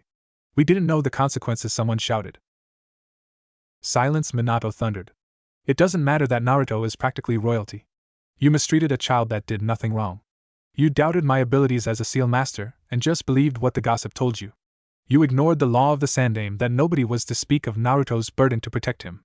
I cancelled this law as I think that your children will probably understand better than you that a prison isn't the prisoner. If I managed to catch Orochimaru and threw him in a cell that sucked his chakra so he was defenseless, would the cell turn into Orochimaru? Minato shouted. Now a lot of people found themselves stupid. Of course the cell would not be Orochimaru. With this, Minato turned back and walked away from the edge, the others following him. I think they got the message, Minato Jiraiya said. I hope it for them. I won't show mercy for anybody who will hurt Naruto, he said. The next few days were interesting. The members of the civilian council were found guilty of treason except for one man who didn't know what he signed. He was just removed from his post as a counselor as he was not fit to bear this responsibility. Inoichi and Ibiki found out something Sarutobi never had thought would be possible for citizens of Konoha to think of. Hamura and Koharu were involved in the attempted kidnapping of Hinata Hyuga. Kumo had offered them money and political support if they managed to let their ninja escape of Konoha with the girls so that Kumo could start their own powerful clan of Byakugan users. Hayashi demanded their execution for this. Minato granted the request. Fugaku Uchiha planned a coup d'état to take control over Konoha in a few years. He thought it was the birthright of the Uchiha clan to rule Konoha. He thought the Uchihas were superior to everybody and that everybody had to bow to them. His execution with those of the main culprits in the conspiracy was scheduled for the same day as those of Koharu and Hamura. The civilian counselors, after having the pleasure of meeting Tsunade in the interrogation chambers, were stripped of their posts and thrown into jail for a period of 25 years. That was after they were able to leave the hospital. For some that meant a few months, as Tsunade refused to heal them and forbid all the other medics to give them more than basic treatment of their injuries. Their property was taken from them and added to the village vaults, but a part was given to Naruto to make up for the things done to him. Nobody dared to question the decisions of the Hokage. The executions were done in public to remember everybody what happened to those who committed treason to the leaf. Minato made no compromises with his new rule. Kumo was the first other ninja village who got to know this. They sent a new ambassador who demanded for their jailed ninja to be set free and for Konoha to pay reparations for the injuring of the peace contract. They demanded to get the head of the Hyuga clan to be sent to them to make up for the wrongdoings against Kumo. Minato had grinned evilly to the ambassador. "You think Kumo has any right to demand anything from Konoha?" he asked coldly. His blue eyes, hard as steel, didn't leave the man. The Kumo nin was about to learn why he could scare away whole armies with just one look. Kumo tried to kidnap a 3-year-old girl to get the secrets of the Byakugan Ikeki Genkai that belongs to Konoha. And you have the audacity to demand anything as reparation from me? Know your place. It was me who stopped your ninja, and you can be glad he didn't die. I let him be interrogated by my top specialists at this department, and I got to know some very interesting things. Tell your Raikage that the yellow flash has returned and that I won't budge an inch from my position. If necessary, I will meet your army personally, and if you doubt the outcome of such a battle, ask the Tsuchikage, he can tell you. I was able to stop the most powerful of the Bijus, the Kyubi no Kitsune. Don't think I fear your forces. I'm a nasty enemy, and I intend to show everybody that I'm not to be taken lightly. Konoha won't pay any reparation, but if Kumo dares to try anything against us, be sure I won't hesitate to declare war upon your nation. The Kumo ambassador was frightened. He could practically feel the power of the Hokage. The Raikage had miscalculated. The Hokage wouldn't be overthrown by anybody. It would be unwise to anger him. Furthermore, you will send the little girl that has been made the Jinchuriki of the Nibi no Nikomata as a hostage to Konoha. I won't tolerate any aggression against Konoha. From nobody. Tell your Raikage my conditions. If he agrees, your ninja will be sent back to you. Remember, don't mess with Konoha. We didn't win the last wars by being weak. We are the strongest of the great shinobi nations for a good reason. Now go. Don't waste my time anymore. The Kumo ninja left the Hokage's office. That was an impressive display of your powers, Hokage-sama, Danzo said, impressed. Thank you, Danzo. It was time to remember the other countries that we are not to be underestimated. To ask for Hayashi to be sent to Kumo. Preposterous. As if we would let Kumo get the secrets of one of our strongest clans. They wronged us, and I will show them exactly what that means. Of course, Hokage-sama. I wanted to ask when Naruto would come over to my orphanage again to play with the other kids. Sai asked me if he could play again with him soon. It seems he has befriended him. Well, he could come over the day after tomorrow. Mom wanted to go shopping with him today, and tomorrow I wanted to take him with me when I visit Hayashi at the Hyuga compound. Naruto has befriended Niji and Hinata, and he wants to play with them again. I will tell Sai. He will be happy. Minato nodded. He was glad Naruto was able to find new friends. And the orphans at Danzo's orphanage were really nice to him. What do you intend to do with the rest of the Uchiha clan? First, the walls around the clan compound are destroyed as we speak. They won't live this isolated anymore. Second, the belongings of the clan had been transferred to Konoha. The Uchiha clan has to pay rent for their houses. Third, the military police has been taken from their control and is put under my command. Fourth, all privileges of the clan have been cancelled. Every member of the Uchiha clan that was involved into the conspiracy but hasn't been executed is either under arrest, or if it was just a minor case of knowing about it but not taking part in it, are under supervision of the ANBU. I don't intend to punish those who haven't been part of this, like the children or some civilians. If there is no doubt that they are innocent in this matter, their property will be given back to them. I won't punish a whole clan for the mistakes of some of them. But until we know everything, the property will be frozen. A good course of action, Hokage-sama. This way nobody will be able to accuse you of injustice. An open display of each crime will help the citizens to get used to the new regime. Yes, and it is time that the hero worship of Kekkai Genkai is put to an end. They are very useful tools for the ninjas that have them, but we can't allow ourselves to ignore everybody else who doesn't have a Kekkai Genkai.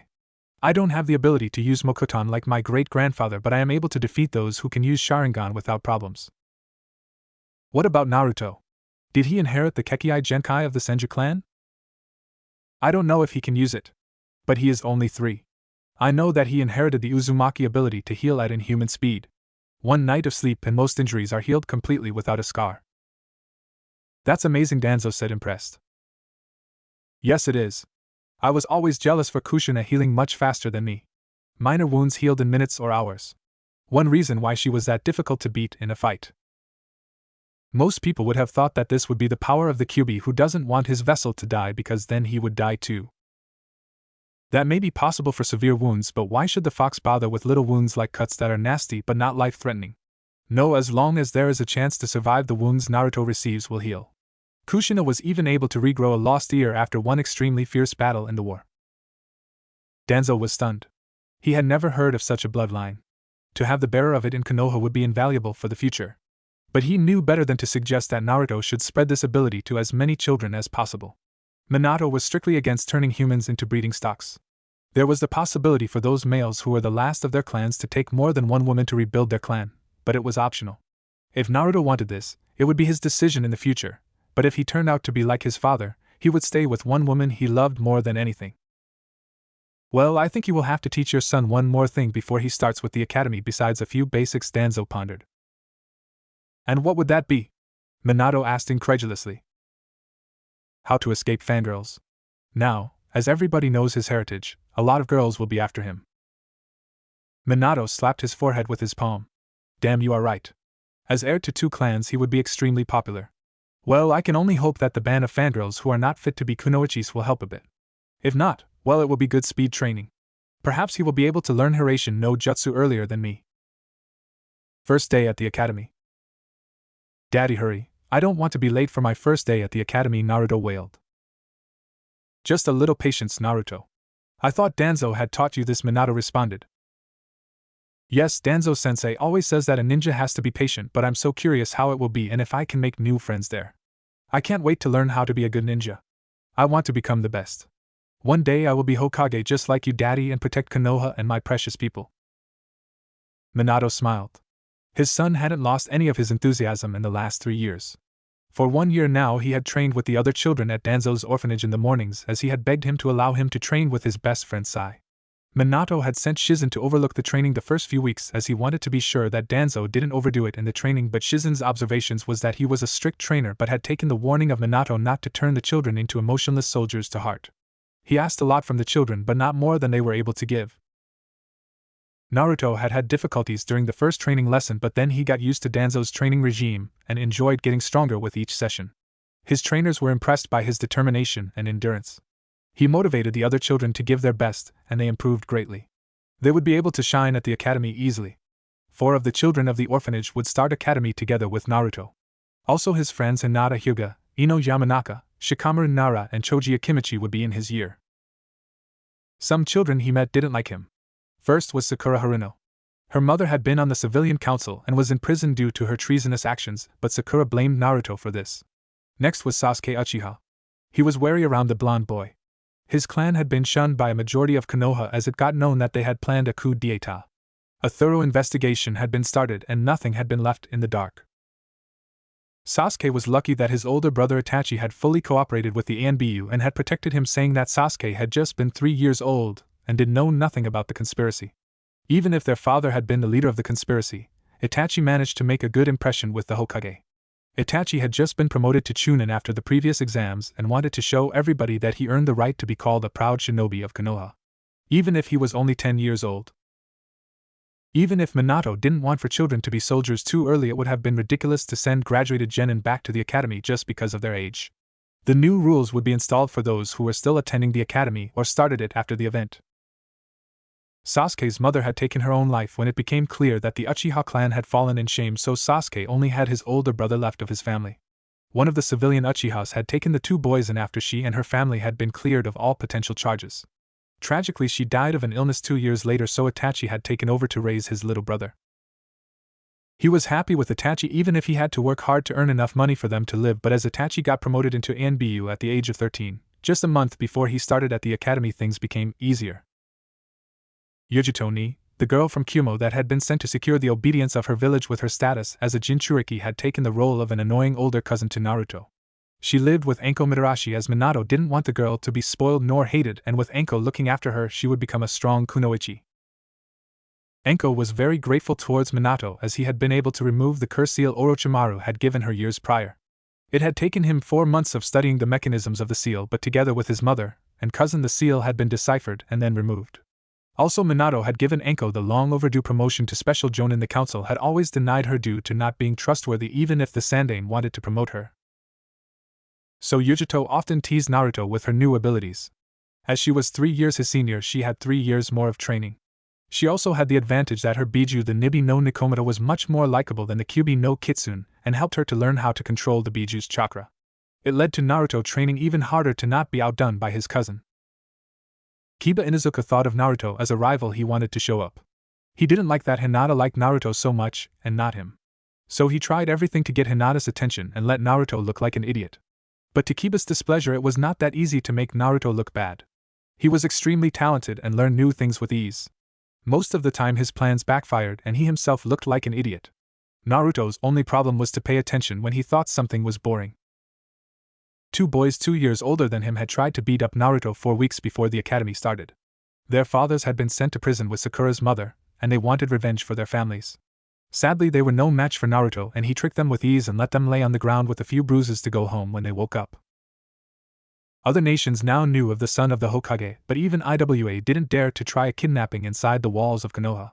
Minato had taken the 2 top specialists in sealing in the ANBU and tested every seal at the protective walls around the village. They mapped the seals and set up a completely new seal array that worked 3 times more efficient. One spy quickly found out that the new array worked perfectly when he was caught trying to infiltrate the village. Ibiki had a lot of fun that week, and Minato sent the rest of the spy back to IWA with the note he didn't want to keep what wasn't his. Minato left the mansion with Naruto at 7:30. They had enough time to reach the academy, as the walk would only take 10 minutes. But his son was just impatient. This was an important day for him, and he wanted to get to the academy as soon as possible. On their way, they were greeted by a lot of villagers. After Minato's outburst during his reinstatement speech, many finally understood the difference between Naruto and the Kyubi, and were ashamed that they had just believed the gossipers. Most of the rumors were initially spread by the old civilian council, and they stopped with them being arrested. A lot of people took a liking to Naruto after they observed him for a while. Especially the young girls. Naruto was uncomfortable with all the fangirls and asked his father what he could do about it. Minato told him he had to be firm when he told them that he wasn't interested in a relationship but polite.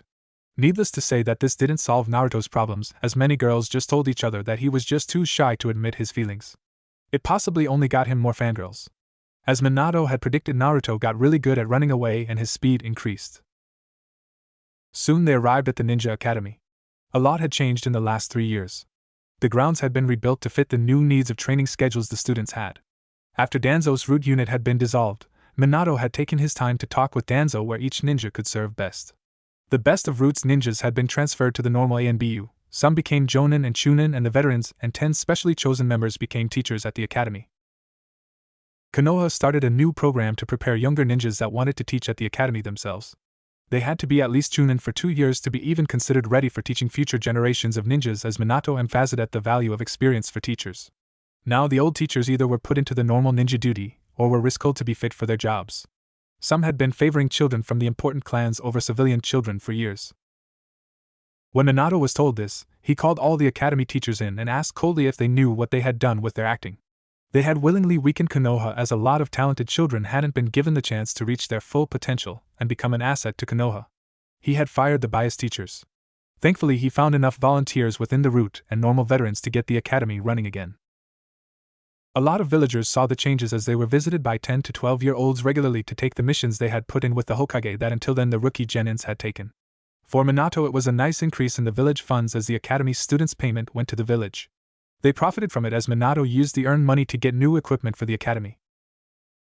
Naruto looked in awe when he saw the academy building. He promised himself he would learn everything the teachers could show him and be one of the best students, if not the best. He would wait until he could tell where he stood. As his father and Danzo sensei always remembered him, there always was someone stronger, and nobody could rest on what he had achieved so far. To become really strong, the only way was to work hard constantly. He looked around if he could find one of his friends, but the only one he knew was Sasuke Uchiha, and he didn't want to argue with the boy just now. But it was funny to see that he wasn't the only one who had problems with fangirls. Sasuke got a lot of admiring looks himself, and as Naruto could see, he was quite uncomfortable with it. The teachers that waited outside for the first years greeted Minato politely, and he returned the greetings. A few minutes later, the group of orphans with Sai between them arrived, accompanied by one of the caretakers.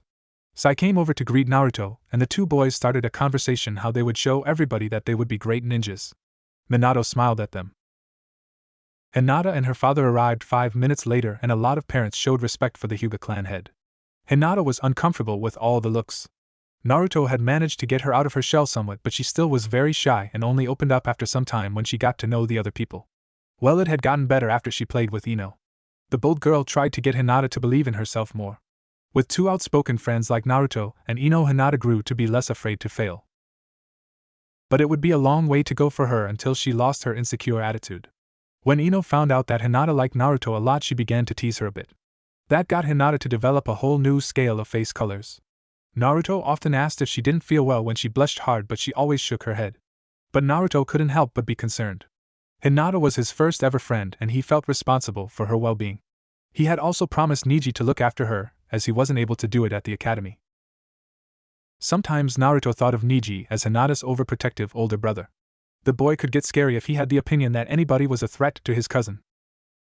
Thanks to Minato, Niji hadn't been branded with the caged bird seal.